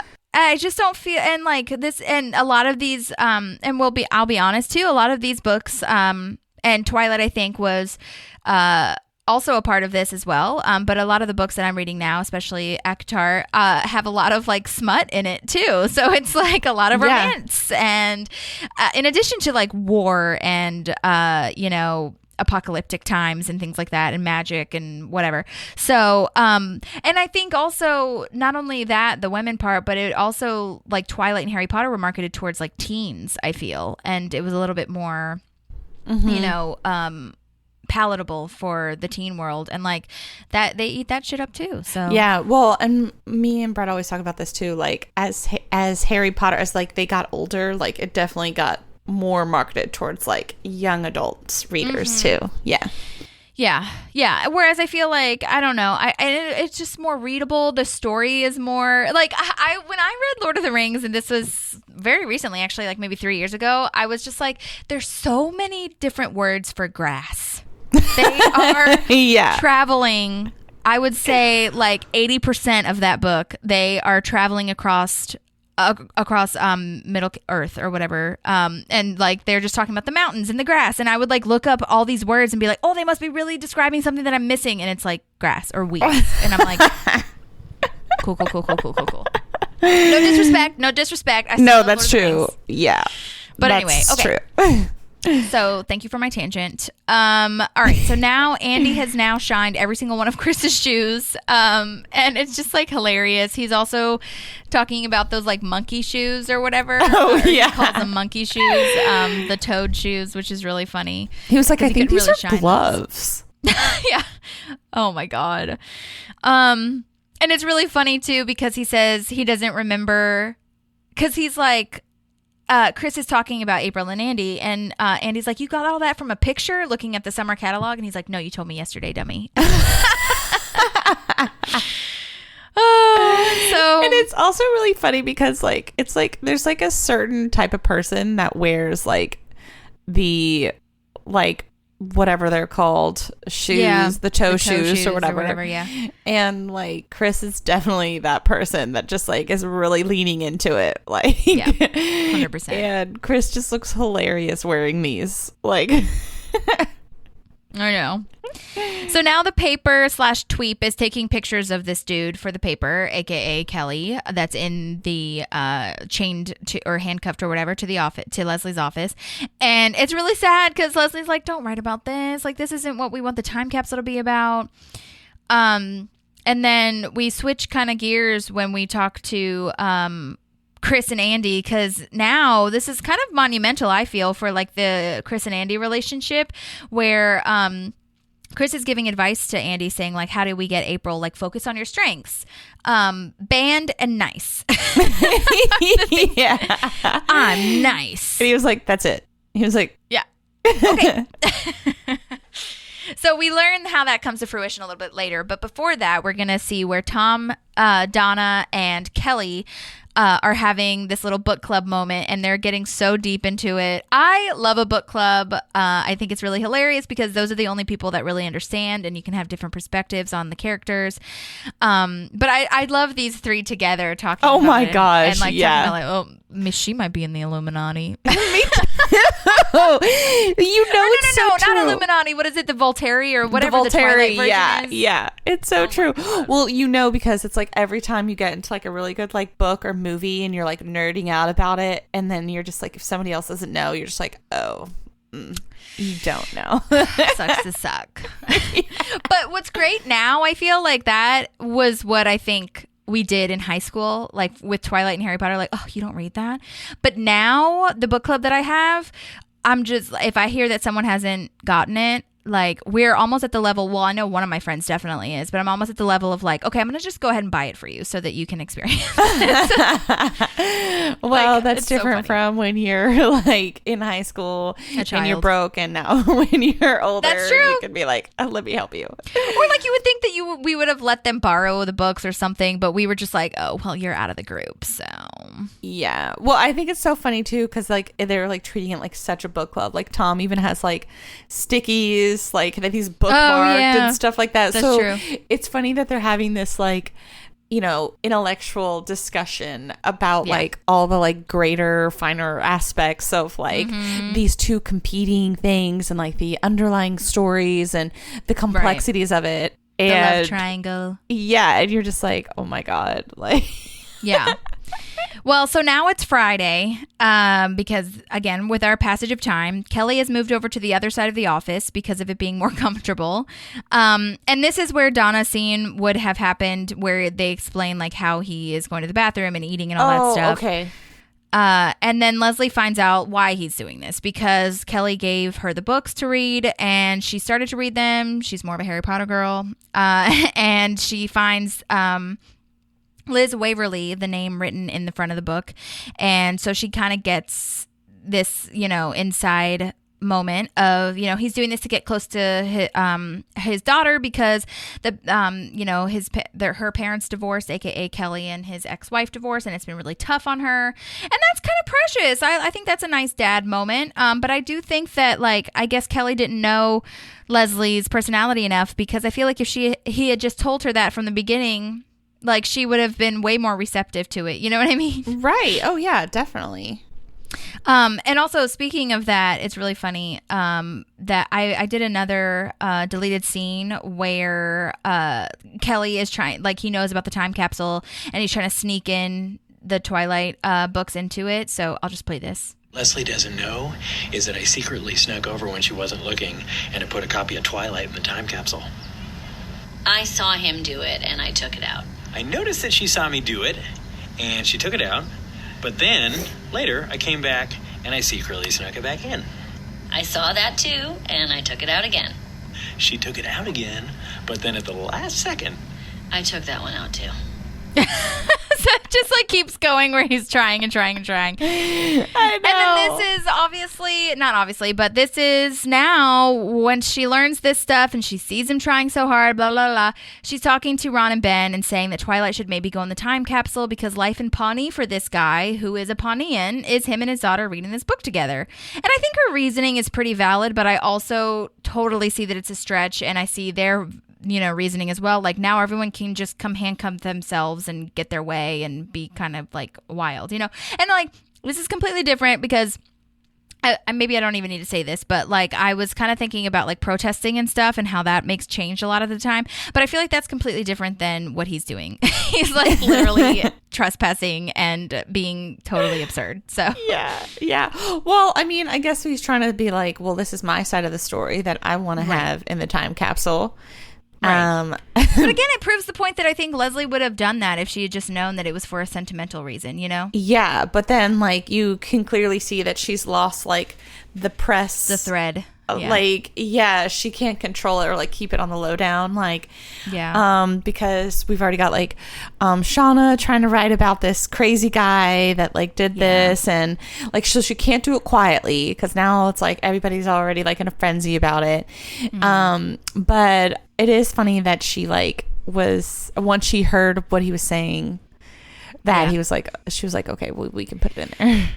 Right. So that was so that's another thing, and that's kind of what leads us next to our next scene is that she has this wonderful, brilliant idea, and Ron's like, crackpot convention, says IMDb also, where it's a public forum about the time capsule. Also, before we get there, I saw that Mark's painting is still in Ron's office, so I thought that was really lovely. You know how we talked about the bread factory painting or whatever, and how they were making like a Parks and Rec picture for like the mural to be replaced, and Mark paints this one it is picture. still in there. Yeah So it's really cute. He always liked it. I know. I like it too.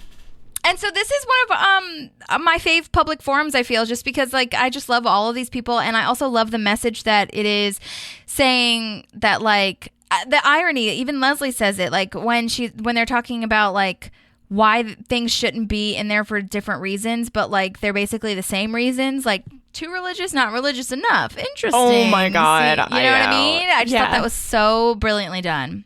I know. It is really good.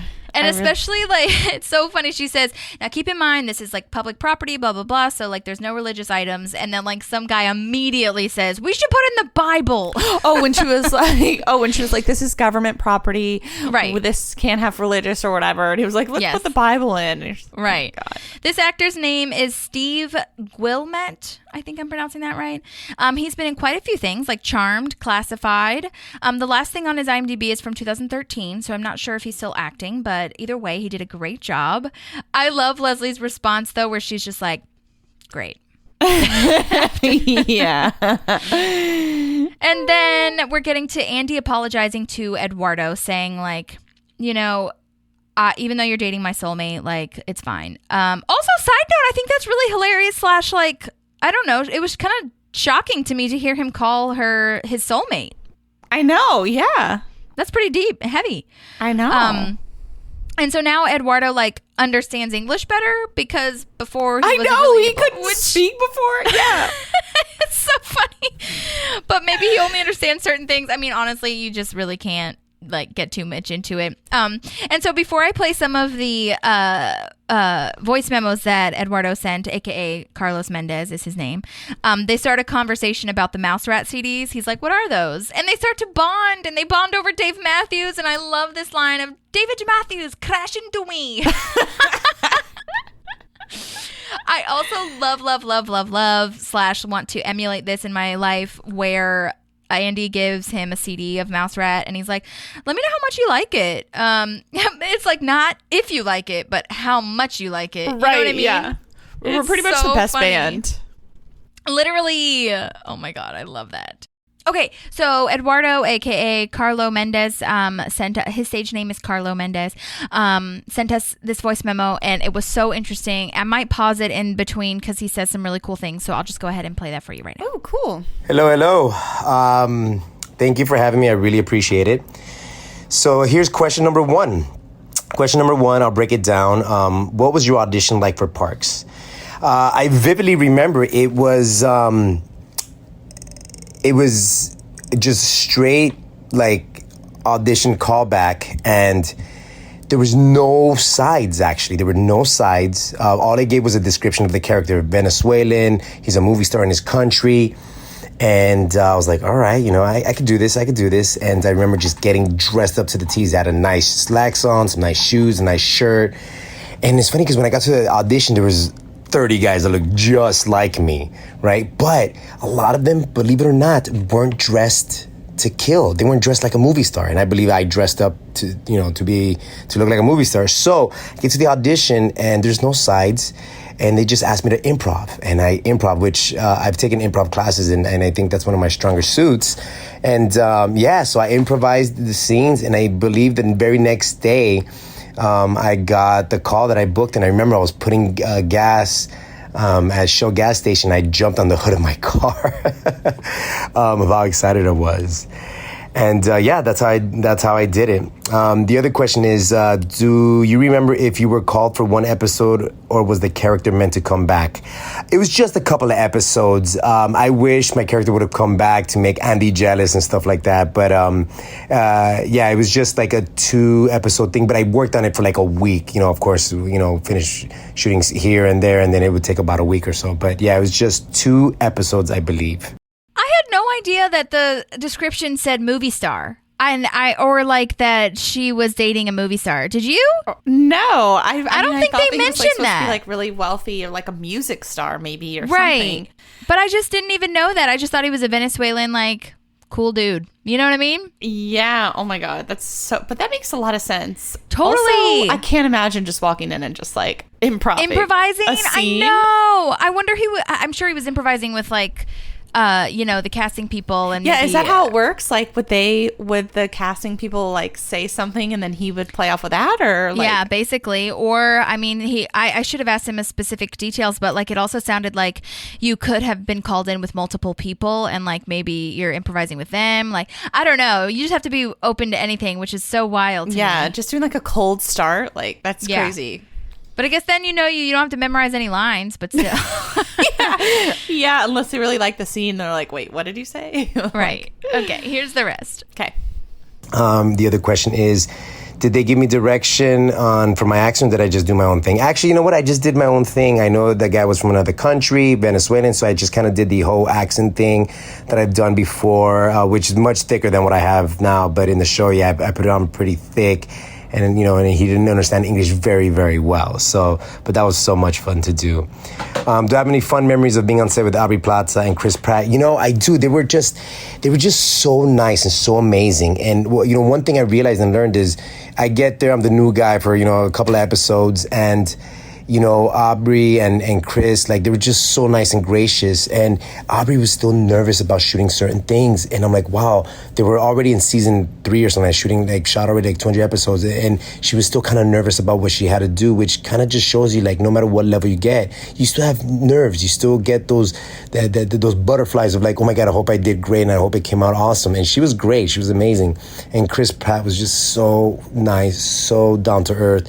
And, he helped me out with a couple of things, like, like just funny stuff to do and stuff like that. And he was just so creative and so understanding and so and putting in his input. And, this is why he's a star right now, because he's just so amazing to work with. Do I remember anything about the wardrobe? The wardrobe, you know what? They had me trying different kinds of wardrobe.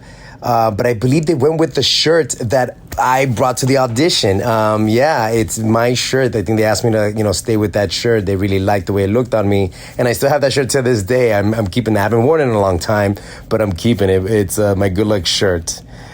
Let me see. And then question number 4, do I have any other memories that stand out? You know what? Actually, Amy Poehler was like 8 months pregnant when I got there. And I'm just, the odd guy out. I'm just the new guy there. And she was just so sweet. She literally got up from her chair to come over and say hi to me. I was like, oh, no, you don't have to get up. I'll come to you.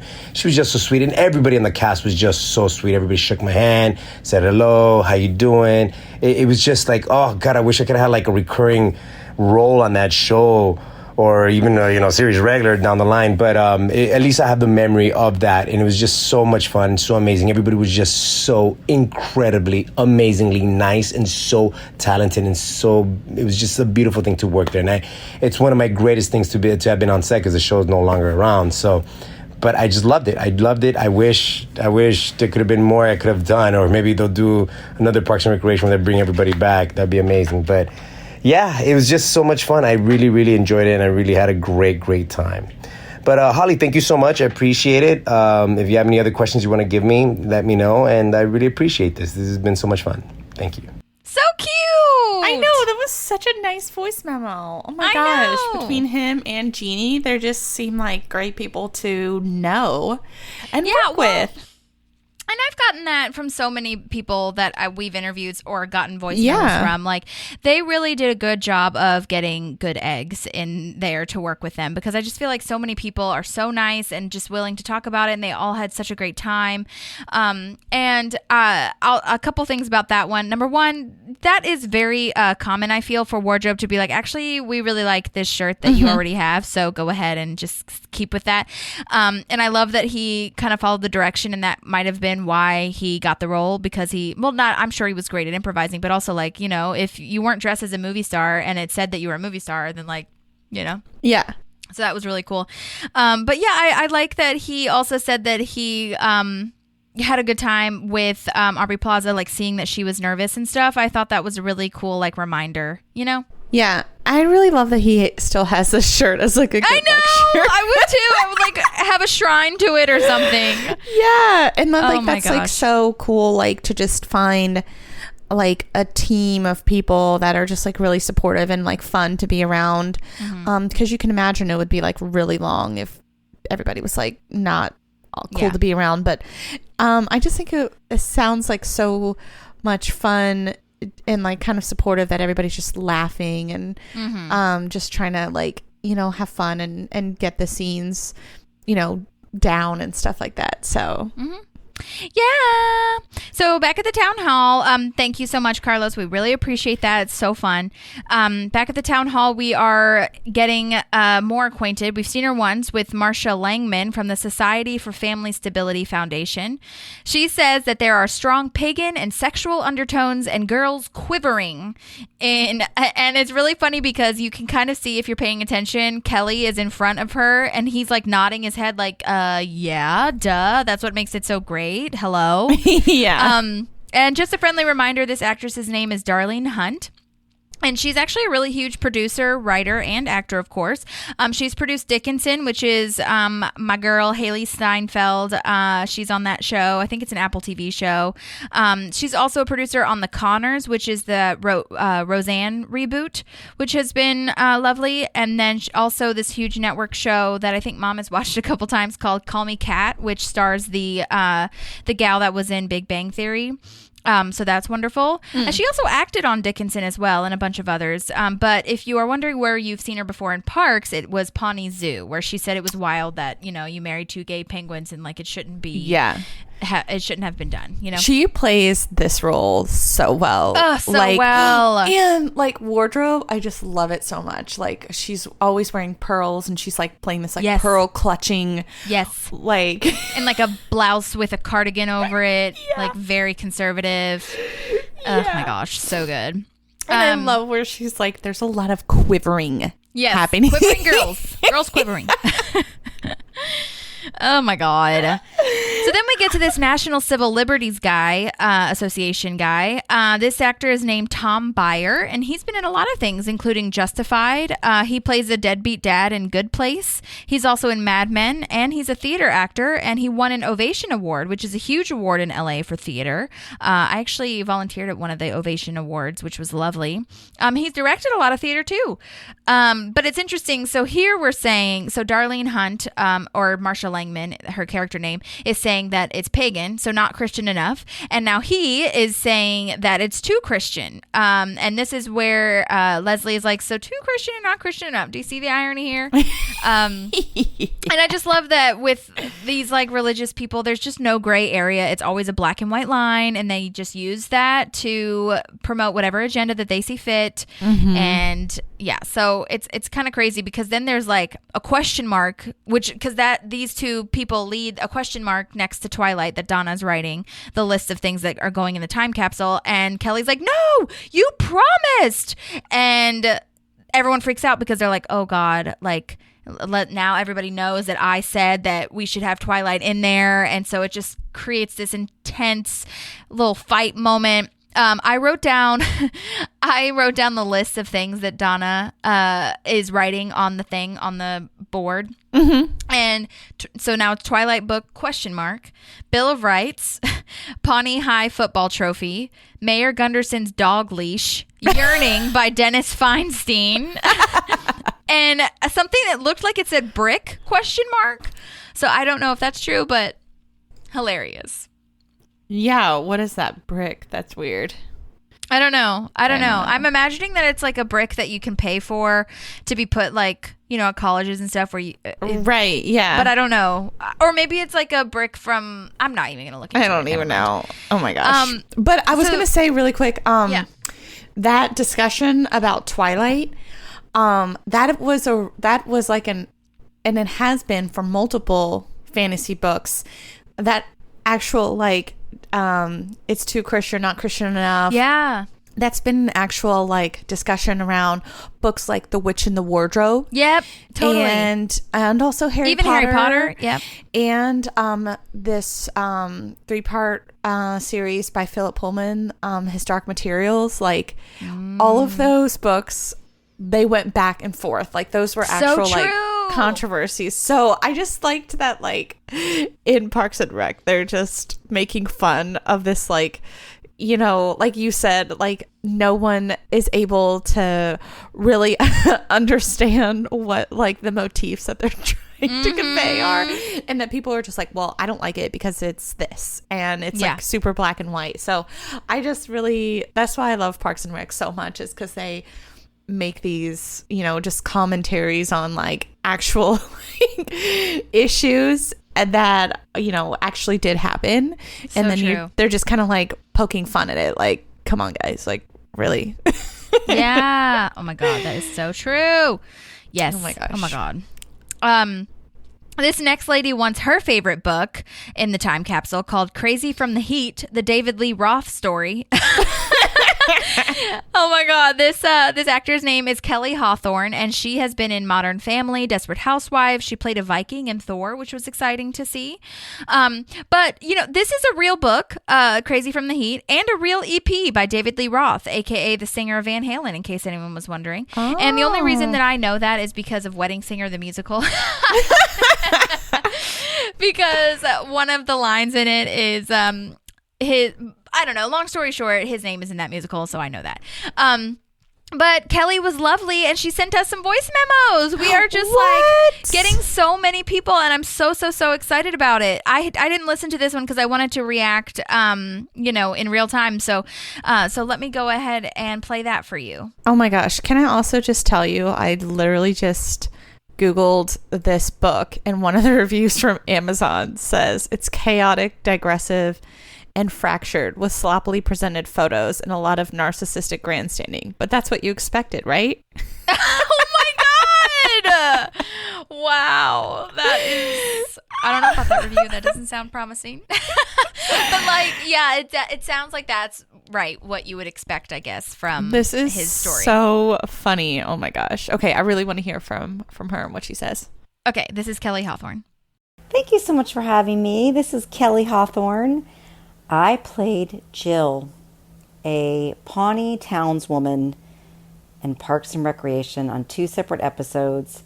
I am really flattered and delighted you reached out to me, because although I felt Jill was very memorable and I had a great experience, she had, she was just a small little piece of the big town hall meetings. Which is okay. I mean, I think one of the beautiful things about Parks and Recreation as a show and the town of Pawnee that they created was the peppering of these kind of quirky, oddball, interesting, off-center people that maybe you only heard from a little bit and then you didn't see them again for like a season and a half. I think that actually helped build a really fun world outside of the obviously very talented, series regular cast. I mean, when I think of Amy Poehler, certainly is such a standout in everything she does, but Adam Scott and Retta and Nick Offerman and Aziz, I personally, as a viewer, I didn't know Aziz Ansari, who he was, until Parks and Rec. And I was like, God, who is this guy? He is hilarious. So really well cast. And so just to be included in their world, even in a small role, was very flattering, because I thought they had such a fantastic ensemble. So I really mean it. I'm so genuinely touched that you reached out. I think your podcast is fantastic. You guys have really done your research and drilled down. I don't know that, quite honestly, you're so good at it and so seasoned. I'm not sure that I can share anything you don't already know, but I will certainly just give you my humble take. So Time Capsule. We shot that in June, and as you may know, because you're such experts now on Parks and Recreation, but Amy Poehler was pregnant with, I believe, her second child at that time. So they were shooting ahead. She was due, I want to say, in September. As you guys probably know, typically broadcast television kind of followed a season, as they call it, and was on hiatus from about early April to mid-July, August, somewhere in there. So they were shooting ahead to, because they wouldn't be back in production in August with Amy due with her baby that fall. So that was, as an actor that was pretty familiar with that scheduling, pre-streaming days. Now, of course, things are in production kind of 12 months out of the year. But in that time, it was kind of a nice surprise just to have an audition in late May. I think I auditioned for it like going into Memorial Day weekend, which is typically when everybody's leaving town and going on vacation, and TV actors are doing big movies, and it's just quiet unless you're a super established star and what have you. So I was like, yay, audition for Parks and Rec. And I'm somebody, I had taken some classes at Groundlings. I tend to be cast comically, and whether it's TV or at that point I was doing a good amount of TV commercials with a comedy bent, needing humor, so we like to think. So I was, I wanted to be on any comedy that would cast me. I wanted to be around the people that were doing it as well as they were. And so, I would have said one line, any size role would have piqued my interest. And so to that end, I will say, when I auditioned for Dorian Frankel, the casting director, who's lovely and, has done a lot of comedy in her casting career, she put me on tape. A co-star role, even then in 2010, you would go in the room, but you were put on tape by the casting director, and then they sent it off to producers to be for the casting. So even though it was small, I thought it was a really funny couple lines, and I wanted to land it because I knew I wouldn't get that shot of a callback or what we call, producer session. And then when I got the script, I'm sure you've heard this too and know it, you do not receive a full script until after you're cast. And when I got a chance to read it, I was genuinely laughing so much through all of it. So much I went back to the title page, man, who wrote this? This person's really good. They're really funny.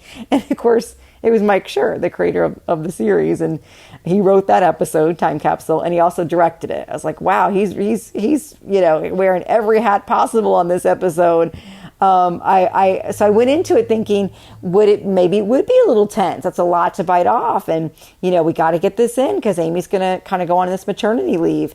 So, but there, I get there, everybody's cool as a cucumber. They're seasoned pros. They've all come from SNL. Anyway, I got there and it just hit me with how kind of in the zone they all were. And I just, I've heard other people share on your podcast and certainly in big interviews. Amy Poehler is everything you think she's going to be. Super, super nice, so grounded. I just picture her smiling. When I hear Amy Poehler's name, I picture a smile on her face. She is truly like a ray of sunshine. I wish I had done a bigger part for longer and gotten to know her, because I think she's the kind of woman you want to see as successful as she is, because she's the genuine article. And that tone, as you've heard other people share, it sets the tone of the production. And it was really lovely to be there. Another highlight for me was working with Will Forte, who was, the kind of the guest lead on a few episodes. And, when I read the script, like I said, I was laughing so hard. To me, if you came to me today, if we were not talking about a TV show right now, if you just came to us, we were just having a podcast about current events, and somebody said, yeah, I'm going to put together a time capsule for 2022. What would you like to go inside of it? I personally find that like a launching pad for comedy, because people's opinions and their sentimental value placed on any one cultural thing, rock band, movie, books, trilogy, breaking news, it's always going to be different. I loved getting a chance to just voice a woman, a character in a small to mid-sized town that would show up to a town hall meeting to authentically go to the mat for David Lee Roth's Crazy from the Heat. I mean, I have a lot of people in my life that are really politically engaged that don't show up to meetings when huge stuff is on the line. So the fact that's what got you there that night at 7:30 p.m. is, that's just funny in my opinion. So that was fun. It was fun to do it. I'm often cast as a slightly more wholesome kind of square. Like, I love that you had Cooper Thornton on a recent episode. Cooper and I, he's a great guy. He's a really great actor. We played a couple on an episode of King of Queens before Parks and Rec was even on the air, and we were so certain we were kind of the square neighbors with too many kids that moved in next to Kevin James and Leah Remini on the show. We were both, even then I was actually, I should say, let me qualify this. Even then I was like, the famous line, I believe I have a job when they call lunch. I was like, we'll see. But even my own agent at the time, it was very seasoned when that episode aired. She goes, I don't know how you guys wouldn't come back. You're the next door neighbors. And we never came back. So when I went to Parks and Rec and did this very small part, I never thought, it would go anywhere. And they had me come back a couple years later, which, as you guys know, since you're such experts on the show, I think part of the charm of building the real world of Pawnee was that you did see these faces pop up every now and again. And it was just like sometimes just a tiny little peppering like Jill. Sometimes it was bigger. I just think that was a great use of recurring characters because Parks and Rec did it in such different sizes. But we shot in the auditorium of an elementary school to create this town hall meeting. And what I was looking forward to when I went, fun little kind of somewhat related anecdote, is a year before, so in 2009. I shot this really funny comic short called Coco Love with a young filmmaker named James Bland, who's gone on to do some really great things.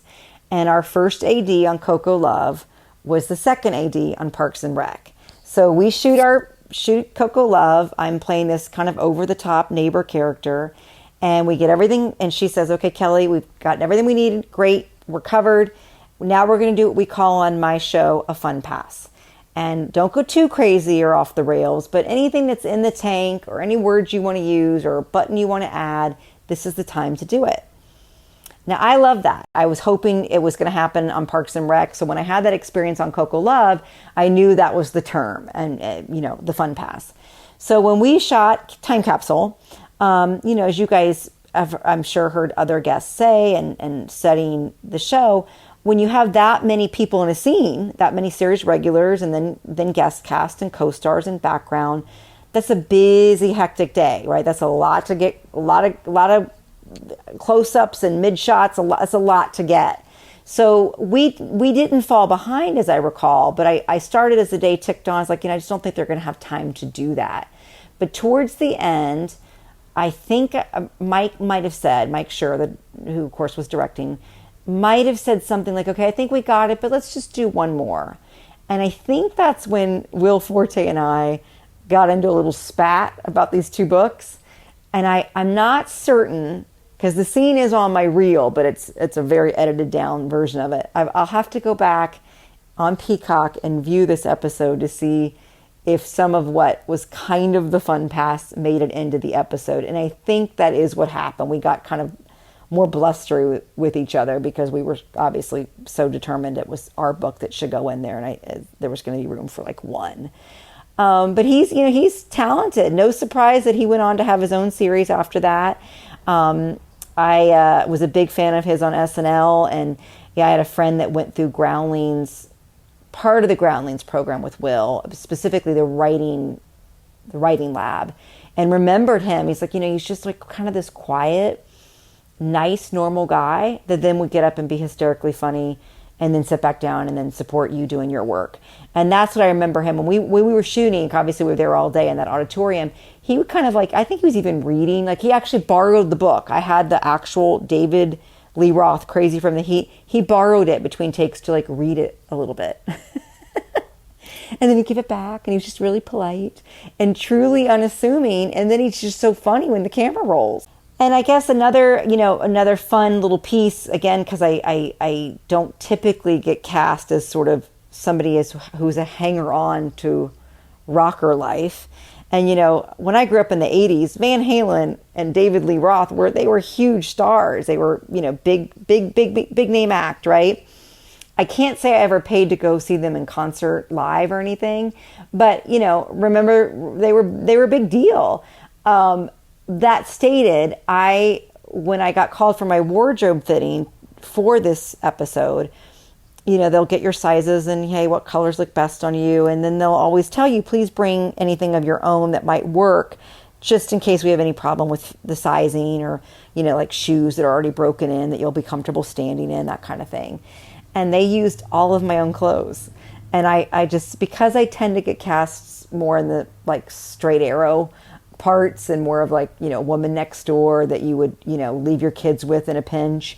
I kind of dug that I actually had something that resembled what a diehard David Lee Roth fan would have in her closet. Who wouldn't need some more Leslie Knope in their world in 2022, right? I mean, when I think about that show, and she's this, civic employee or city employee and unifying people, trying to bring people to just get above the differences. Let's come together. Let's make Pawnee a great place to live. I would love to see a show like that come down the pipeline now. I think the American public could just use a droplet or 12 of people that are looking out for everybody and trying to bring us together. So that was a, also a personal win just to be part of it and work with the pros while they're, just in their glory. So I think that is about what I can shed. I'm very touched you reached out. You've had other people that had a much broader experience on the show than I did. But when I was there, it was great. I've always felt really welcomed. I never felt like, oh, you're just going to say a couple lines, you don't matter. I always felt very included, and that everybody's there for a reason to bring the story to life, and it was a really lovely experience. So thank you, Miss Holly and Maddie. You guys you're just delightful, and I love your enthusiasm for the show. Thank you again for having me, and have a great rest of your summer. Thanks so much. Yay! She was like so gracious, and that was so cute that she was like, "Oh my god, thank you for reaching out to me." Like that was so sweet. I think about that a lot, where I think a lot of the actors that I reach out to are thinking that they'll never be contacted again about Parks and Rec, and like no one cares about their time on set. And I just love that everybody is really excited to talk about it. Yeah, like I said, a couple notes on that memo. Like I said, it's very common for wardrobe to pick up anything that you have just because they know it fits and stuff. To me, it almost seemed like it was kind of like a burned out person, like wardrobe, if that makes sense. Like I was thinking that too. Like I love how like the things on her like zip up hoodie are like they're just like way too long, and it has like knots in them. It just and like even some of her like roots are showing. Like it definitely looks like she is like a little like burned out. Like these are her like a small town like mom. Yeah, this is the one thing that's keeping her alive is this book. And I love it so much. So good. And I also love, I mean, that's so cute, and I feel very grateful and honored that she listened to the show, but not only listened to it, really enjoyed it and thinks that we're like experts on it, because I mean, even though we have a podcast, I'm the last thing from an expert. I'm just in it from a learning perspective. So the more things that I can learn, and the better. So I'm really grateful for all those behind the scenes insights. That's really wonderful. Yeah, and I love that she shared they like actually rented out like a elementary school like auditorium. So like the set people didn't even have to put like the stuff up like on the boards and stuff. Like maybe it was like already there. I think they did a couple, like they added in some stuff. But yeah, apparently according to one of the other guest stars, they said that this was like the third one I think that they had tried. The first one was at another elementary school. And then this one I think was like the final one that they always used. If I'm reading into that correctly, I'll have to reread the email. But anyway, so thank you so much for that voice memo. We really, really appreciate it. That was amazing. Hopefully the David Lee Roth book gets in some time capsule. So now Leslie has come up with 2 time capsule ideas, one for Pawnee and one for personal significance. And Twilight is still a point of contention. And so we kind of are struggling with that still, but we move on from the town council to go where Tom is reading Twilight in the office, and Lucy comes in to talk to Tom. And it's so funny because he keeps making Twilight references, and she's like, I just don't get it. Why'd you break up with me? Is it like a Bella and Jacob thing? And she's like, it has nothing to do with Twilight. I love the way she says that. I also love how they wrote her character and the way that she plays it. Like, she's so straightforward when it comes down to it. Like, at first she wasn't going to say it. She was just going to, like, leave it. But then now, when he actually says the reason, or when he actually says what he's, like, when he says that thing about Wendy, she's like, well, that's why, bro. Like, and I just love this line of, like, you know, you would have, like, a super awesome girlfriend already. So I don't know why you're, like, freaking out about, you know, this other person, and it's just because he's not over her. And I love that she says dumbass. It's really funny. Yeah. And I also love this thing of, like, figure out what you need to do and then come back to me when you're ready, because I'm open to it. You're really cute, but, like, I just can't when you're in the middle of all this stuff.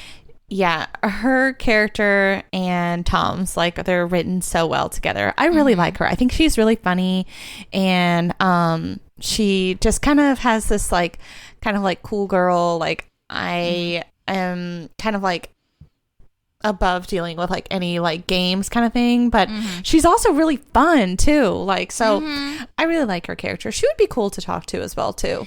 Yeah, I tried. I can't get in contact with her, but I would love to talk to her. In real life, she's amazing. She's really funny. She's an activist, and she's also a director and a writer. She's been in a movie with Mark Duplass that they wrote together. She's also in this movie called Plan B. She directed that movie, rather, which is about Plan B, basically, and how this woman has to travel across the state. Again, this whole thing of, like, our society is writing shit about, like, our fucked up world, and how this one young girl has to go across, like, state lines to get the Plan B for an abortion. Yeah. So wild. But yeah, I loved that scene. I think it's really important. And then back at the forum, there's this lady who says her grandmother lived in Pawnee for 60 years and she wants to put her ashes in the time capsule. I don't think I'd want that. Like, it's sweet, but I don't think that I'd want to put anybody's ashes or my own ashes into the time capsule. Oh my God, no. And I just love this like wardrobe choice of like this like zip up hoodie again. Like, I know. That's like the go-to town council thing. So true. Or citizen outfit. This actor's name is Erin Gibson, and she is a stand-up writer and an actress. She has been in Key and Peele, UCB originals. She wrote and stars in something called Gay of Thrones, which is hilarious and sounds wonderful. And she also wrote and created a show called Throwing Shade, which started as a podcast with her co-host Brian Safi, and they talk about politics and pop culture, and it's now a TV show, which is really cool. She also recently was on the Seth Meyers show talking about her work, and so that's really amazing. I did reach out to her agent, but she said that she wasn't really available right now because she's just so busy with all her other shows going on, which is totally understandable. Yeah, good for her. Yeah, good for her. And then our next person is our favorite chanting man who we love. He wants to put turnip's ashes in the capsule, which is his cat. No human or feline ashes in either capsules. And then this is where he starts his chants for, except for turnip. And I love this too because, number one, that's a great cat name. Okay, just saying. Yeah, it is pretty adorable. And I love that Ben is shaking his head like he's so fed up. And then a friendly reminder that we've seen this actor before. His name is Jeffrey Markle, and he first chanted in the Sweetums episode at Rashida when he said that syrup comes from a bush, which is technically a plant. And so why is that bad? Like when they're talking about corn syrup. And then he chants ham and mayonnaise. But he says like ham and mayonnaise, ham and mayonnaise. And I like the way he says mayonnaise. It's really funny to me. Me too. I'm going to read the email that he sent when I asked about this question. What did I say?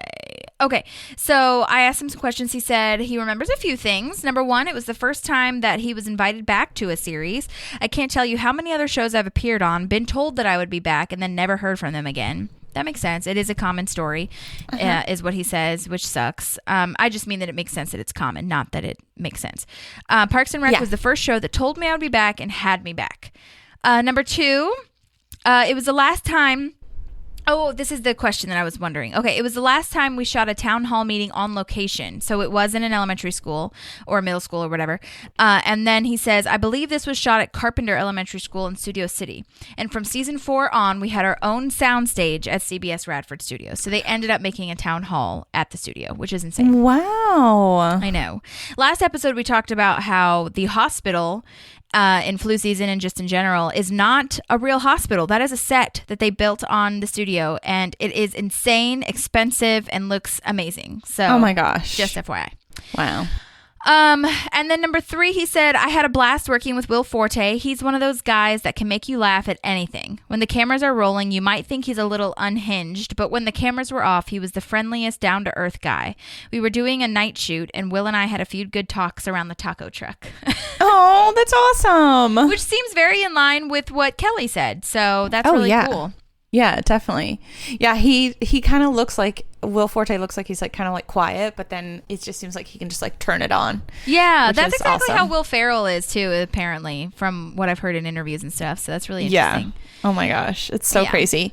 But I really do like that they that Parks and Rec had some of these characters back for the town halls, because it's like, in like some of these like, small town things, it's like the same people that show up and that are like outspoken. Like it's the same cast of people that show up to some of these like town halls or the Ruritan meetings or whatever.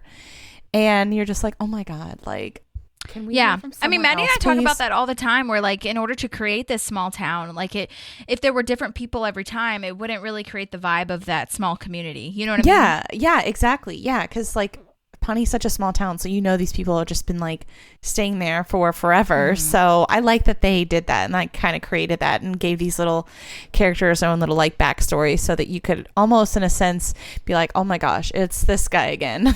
Yeah, exactly. And Leslie knows their names, and or like, I don't know, for me it's always kind of like, oh my gosh, I know a guy that's kind of like that. Like, Yep. you know, that's exactly right.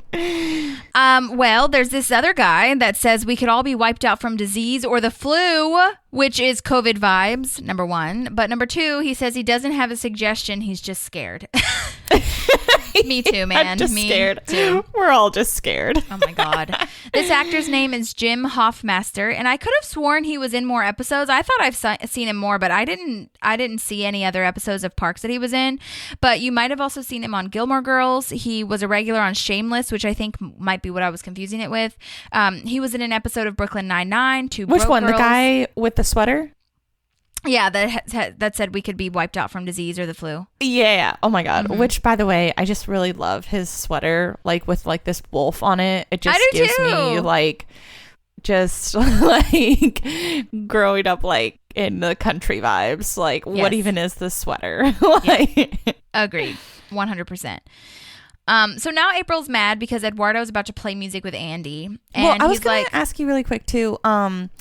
On the thing where Retta is like drawing like what's in the box or whatever, like in the Pawnee box, it has a lot of the same things on that other thing that you read earlier, but instead of brick, it says blueprint for airport, which like what? Weird. And they also, because it had the Pawnee High Trophy, Yearning by Dennis Feinstein, Mayor Gunderson's Dog Leash, the blueprint for the airport, Sweetums Candy, and Crazy Ira's Rubber Chicken. Oh my God, amazing. Yeah. I wonder if she like maybe accidentally wrote brick or something. Right. Yeah, maybe it was multiple takes or something. Yeah. Do you think a lot of this was like ad-lib too? What do you mean? Like in the town hall? Yeah. It could have been. I mean, they do a lot of ad-libbing. Like the chanting, I think, started as an ad-lib technically. So I mean, it really could have been. I'm just like so impressed by their like ability to just react and just be so funny.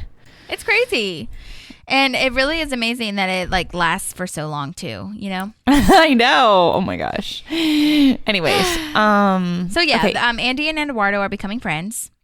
Is that where you are, or did you have more to say? Okay. And I really like Andy's line of, we're going to jam for like 9 hours. Is that cool? Yeah. It's really wonderful. And then we go back to the town hall, and there's this lady who's basically comparing the Bill of Rights with the painting of her dog, because she wants to put the painting of her dog in the time capsule. And now we're up to time capsule 7. And that might be also, where if it wasn't different takes, maybe it was just like a bunch of different lists and they were all getting confused kind of thing that Donna has. Yeah. But this actress's name is Karen Taliha, and she was also in Sister City and Christmas Scandal. I'll have to go back because I can't really place right now which scene she was in from those, but she was another citizen that comes back.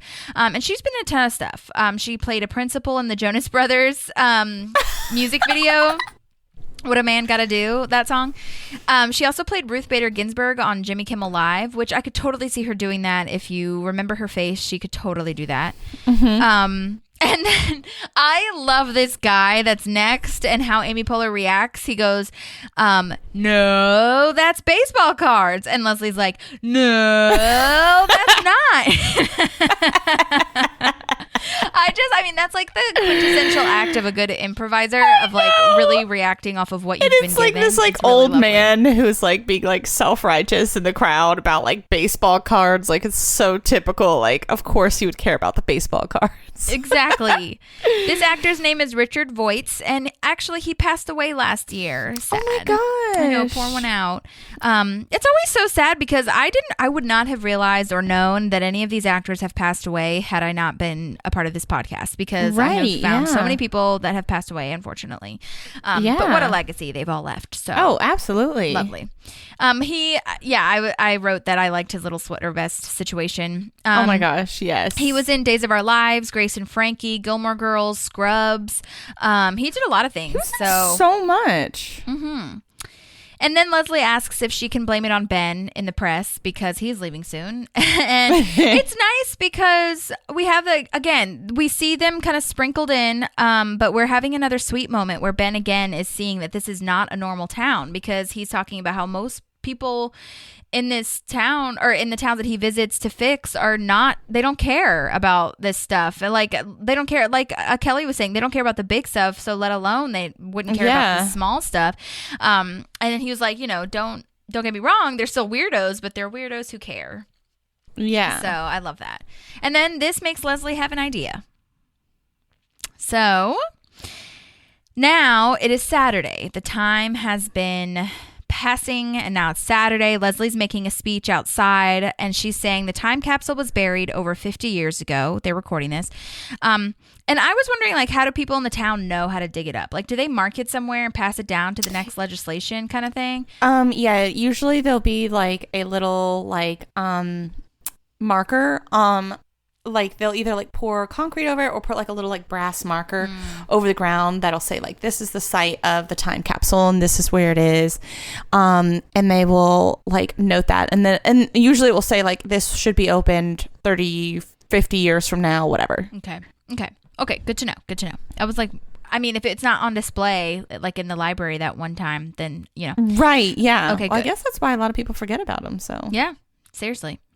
Okay, so Leslie's idea is to put a video recording in the time capsule of the town council meeting where everyone was debating on what to even put in the time capsule. And I really love this editing here where they're showing Ron and Andy putting like the time capsule in over Leslie's speech, which is very cute. And it's kind of moving actually, where like they're all standing together. They're all really excited that everybody's ideas were input in this like really creative way. The time capsule itself has a seal of Pawnee on top, which is very precious. I also, let's see. Oh, we talked about this already. I had a note about like the only flaw that I might see is that like since we have a recording, how are they going to play it if they don't have like the device to play it on? You know what I mean? Yeah, right. But we already touched on that. Okay. And then I put, okay, this is where we get to what is on the front of the time capsule. So it says, the time capsule says it's to be opened MMLXVII.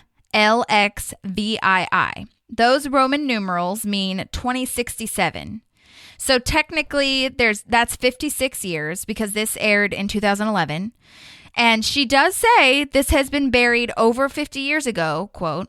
So that is accurate. So it's 2011 now in the show, and they will open it in 2067, which will be 56 years away. It's really weird. It's not like a round number, you know? I know. That's what I was thinking as well. I was like, why is it 56 years? I think that I honestly, like, when I think of time capsules, I don't know, in my head, I don't know why, not that I'm an expert or anything, but I was expecting it to be like 100 years at least. You know what I mean? Yeah. Like, what's significant about 2067? I don't know. But yeah, for me, it just needs to be longer. I don't know. Like more than a human's lifespan, if that makes sense. You know what I mean? Yeah, I could see that. Yeah. But, and then she has this line of, she's like, sorry about the weird blank gap in the middle. Jerry Gergich messed it up, which by the time they open it, by the way, he'll be like famous for being the most famous mayor in Pawnee ever. Remember? Yeah. Which is wild. He had one job to do. Oh yes. Oh, which I think also is funny. I made a point to write this down that like she totally could have said like a random citizen effed it up, but she says she called out Jerry like for like, everyone to know. Listen. What is up with this P, like the P logo? I've never seen that before for Pawnee, and I just think it's funny. Where is it? You know, like the time on the capsule? Yeah, where it has like a little circle around it. It almost looks like a printer logo or something like that. I don't think I saw that. Let me see if I can find it. It's just like a little circle around the P, and I just wondered what it was. So, oh, there's a movie called The Time Capsule. That's how that. Oh my god. Okay. Time Capsule, Parks and Rec, not the movie. Hello. Yeah, I'm sure it's like some random ass little situation. I don't know. I just thought it was funny. Where is the P? It's on the front of the time capsule. Really? Yeah, it has like a little circle around it. I'm not seeing that. It just says Pawnee, and there's a like the P is like a different pink, and there's like a random little line around it. The P is blue. Or sorry, what did I say? Pink. Oh, sorry, it's blue. And there's like a little. You can see it in 1932.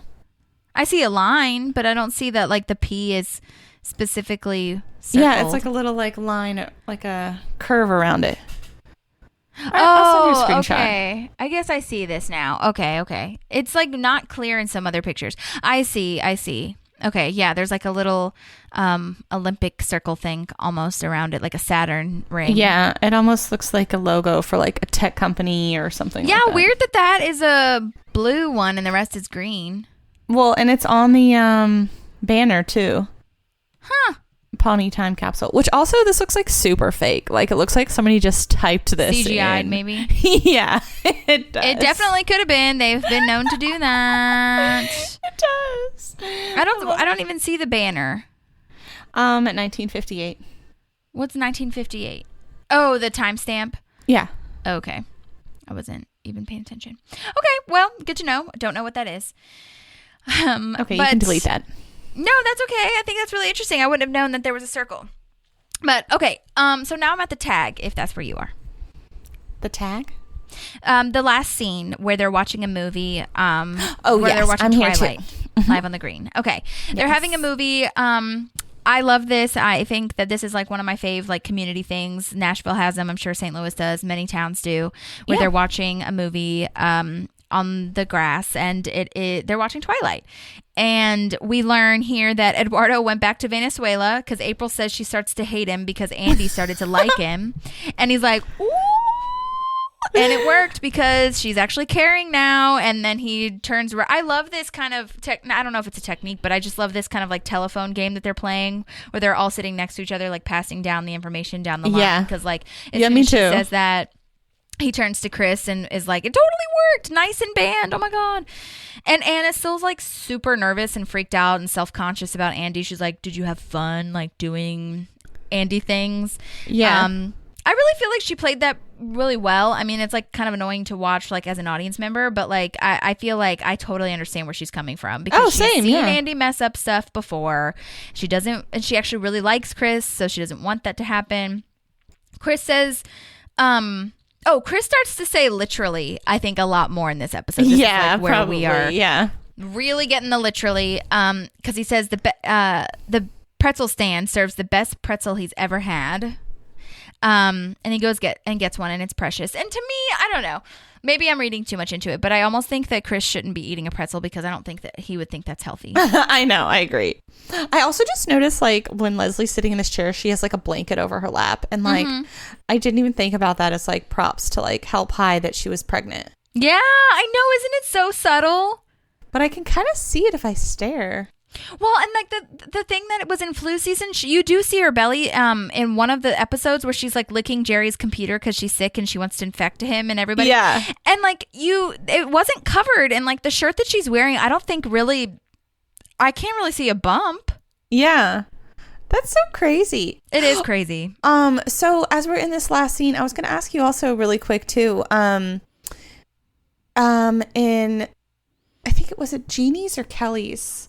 Maybe it was Kelly's comment. She said that this was episode 6. Mm-hmm. Was that because of what you were saying about they like filmed them out of order or something? Mm-hmm. Yeah. So they filmed this as the last episode of the season, but they aired it as the third. This was supposed to be the last episode of season 3? Well, maybe not the last episode of the season. Maybe I'm getting that wrong. I think no. Sorry, let me rephrase. So because of Amy's pregnancy, they wanted to film 6 episodes so that they could take a super long maternity leave for her. So like I said, instead of taking a break in between season 2 and 3, they immediately started filming for season 3 right after. And this was so they filmed 6 episodes, and this was the 6th one that they filmed. So it was technically supposed to be later in the season, which is why it hasn't like nothing to do with Harvest Festival or planning or anything like that. But they aired it as the 3rd episode. I'm not really sure the reasoning why they aired it the way they did, but that's why it looks weird and doesn't really fit. Okay, yeah, because season 3, episode 2 is the flu where they're planning, and then Harvest Festival doesn't actually happen until episode 7. Right. Okay, and then we talk about it in 5 too. Mm-hmm. Oh, interesting. Okay. Mm-hmm. Yeah, crazy. I know. It's very fascinating to me how they do the scheduling and whatever. Yeah. But so anyway, now we are at where Tom is really mad and uptight because he doesn't want anyone to talk about the movie. He's never seen it before. Leslie and Kelly start talking. And by the way, his daughter is there, which I think is really sweet because I don't think I would have clocked that had it not been for me watching it with like a analytical eye. You know what I mean? Right. I know. Yeah. She's cute. She's so cute. I thought that was really precious. I know. And I think it's really funny because Kelly's like, I'm the one that introduced you to this. Okay, don't tell me to shut up because like, get out of my face. And then Tom is such a jerk. He's like, how about you shut up? He's also like, he doesn't know how to be nice to people yet, I feel. And he's just like really insecure and he has a lot of growing left to do, I feel. Yeah, and to me, I don't know. Again, maybe I'm reading too much into it, but as an audience member, I was like, I didn't think it was funny. I think it was supposed to be funny that he was like saying shut up to Kelly, but I was just like, bitch, get the fuck out of here. I know. Well, I mean, like, I've definitely sat in things with people where they're like really serious and they're like, stop talking during this show. Like, I'm watching it. Do you know what I mean? Yeah, and I totally get that. Okay, like, we can just also just like pause it. Yeah. But they want to get like fully immersed in the storyline. Right. So, but I'm like, also, friend, like, you should have just bought the DVD and watched this at home before you go to like a like big thing with all these people, because you know people are going to be like, you know, being this crazy. Isn't the time to watch it for the first time, like with your analytical eye and whatever. No, stupid. But this looks really nice. It looks like they're having like a really fun time. Mm-hmm. Yeah, I love that. And there's lots of snacks and stuff. It's very cute. I know, it is. They're also really all cute. like, this isn't really important, but they're also, a lot of them are in the blue chairs. And I'm sure that this was just because Props bought a bunch, but it seems like maybe you could rent a chair if you wanted to sit in a chair. Yeah. That's kind of nice. Retta's chair is different. She probably brought her own because she doesn't want people She like, to sit in the same seat probably brought her own. These other people. God, she's so extra. I love her. She's bougie. Yeah, she's so bougie. bougie. That was Time Capsule. We did it. We did it. Oh, I was going to say one more thing, too. I love that the scene that they show on the screen is that scene that Kelly was describing earlier on. Yes, with the deer. Crystal in the clear water. Like, that is one of the lines that I make fun of, like, so much. Like, with Brett, like, and it just sticks with me when Will Forte was like, like the scene opens up on a mossy grass. Yes. And the camera pans up to see a deer. Yes. And I just love that was like the little like bit of the scene that they showed at the very end. I love his voice. Well, and they have to because they're starting the movie, you know? So like it has to go with the shot for shot scene that he described. I just love that it matches up, and I just love his description and just like and his voice in general is just like so wonderful. So oh my gosh, it really is. So anyways, so yay, we did it.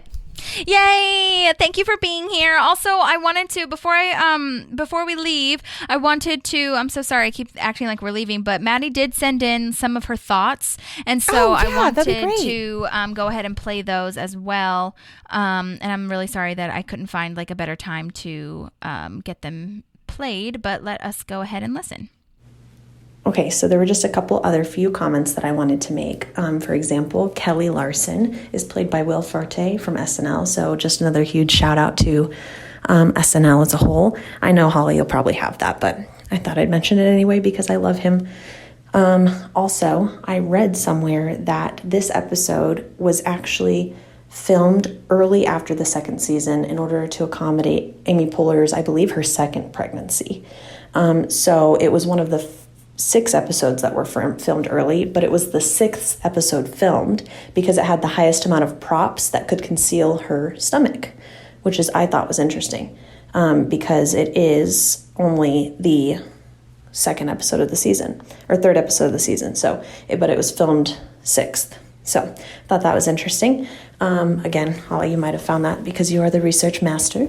I also just have to put out there, because Twilight was mentioned so much in this episode, I am totally with Leslie, and I'm more of a Harry Potter person myself, and I have an entire soapbox I could step on about this, but it is what it is. So if I was there, we'd be having a whole conversation about it, but I'm just going to leave it at Harry Potter rules and Twilight rules. Okay. Thank you, Maddie, for sending that in. You know what we didn't have a conversation about, though, actually, and that I remember was like such a serious thing when Twilight was out, and they talk about it in this episode, is like oh my God, what is that guy's name? It was either Jacob, Edward, or Jacob, like which side are you on kind of thing. Mm-hmm. Team Jacob, Team Edward. Yeah, remember that it was like a whole team thing? That was such a huge deal. Oh my gosh. Yeah.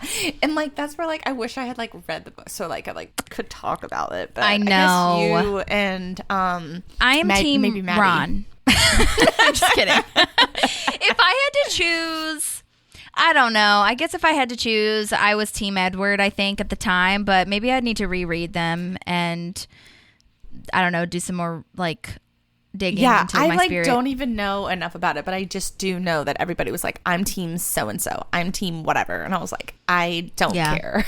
I know. Well, and I think, yeah, exactly. I think that Jacob was like, I don't know, to me, again, don't come at me because I'm just saying what I remember, but it sounded kind of like Jacob was like a protector, like a brother kind of older brother figure kind of thing. friend zoned. Yeah, and there was like more of a raw sexual like romance between Edward and Bella, but I don't know. I would have to read them again, and frankly, I just don't have time for that. So Makes me think of when Will Forte was like, Edward's thought at all times is how to protect Bella. That's why he wants to turn her. And I'm just like, his voice and how like seriously invested he is. You're just like, oh my God. I know. I feel like I learned enough that I need to know about Twilight just from like Will Forte's like capturing of these little sound bites in this episode. That is it. The only other thing that he didn't really cover or talk about, which I would make sense because it's Parks and Rec, not Twilight rewatch, but the only thing that I don't think he talked about was the family of the Cullens and how like crazy and weird they were like to the rest of the world. And also now with the like TikTok, the resurgence of Twilight is actually insane because there's so many like rewatch clips and like people that are just digging into it a little bit, like especially like if you're a vampire and you can live forever, why are you going to school? Like why are you And I was like, oh my God, that's such a great point. I didn't even think about that. Yeah, like, but maybe he just wants to like repeat it because there's something to do. I don't know. I don't know. Yeah, there were so many spin-off shows about vampires. Like, it's so funny. There's one that's really funny. I don't know if you've ever seen it. It's with the guys that did Flight of the Conchords. Oh, no, I haven't. Oh, my God. They're so funny in it. But it's basically set in New Zealand. And, like, they have this, like, task force that, like, goes after, like, vampires. And, like, it's supposed to be, like, New Zealand. Like, it's, you know, nothing ever really, like, big or crazy happens because it's just, like, small. Like, so they have this whole task force where they're looking for vampires. And it's just so funny, the different, like, vampire lore. And it's just hilarious. So, yeah. Oh my gosh. Okay, well, I'll have to listen to it. But yeah, okay, well, thank you for hanging on with us for 100 hours. Next time that we see you, we'll either have an interview or we'll talk about Ron and Tammy part 2, which is hilarious and lovely. Or maybe it's part 3, I can't remember. But regardless, it's going to be awesome. Whale tail. She's flashing whale tail. But thank you for being on here, Brookelynn. I really appreciate your time. And thank you, Maddie, for sending in voice memos. Thank you to all of our guest stars that sent in voice memos and emails. I mean, every time there's a town council, there's just so many amazing people that reach back out to me, which is amazing. And I'm just so grateful that I can hear behind the scenes. So thank you all for that. Thank you for listening. If you haven't rated or reviewed the podcast yet, please do that. It really helps us out. And it also just gives us some feedback because we don't really know like what you guys are thinking, which maybe that's a good thing. I don't know. But it would be lovely to hear from you. We also have an Instagram, Park Pals Podcast, on Instagram and Twitter. So follow us there. And other than that, we will see you next time. And thank you again, Brookelynn, for coming on today. Thank you for having me. Okay, love you. Love you too. Bye. There's a park and some pals, and there's also therapy too.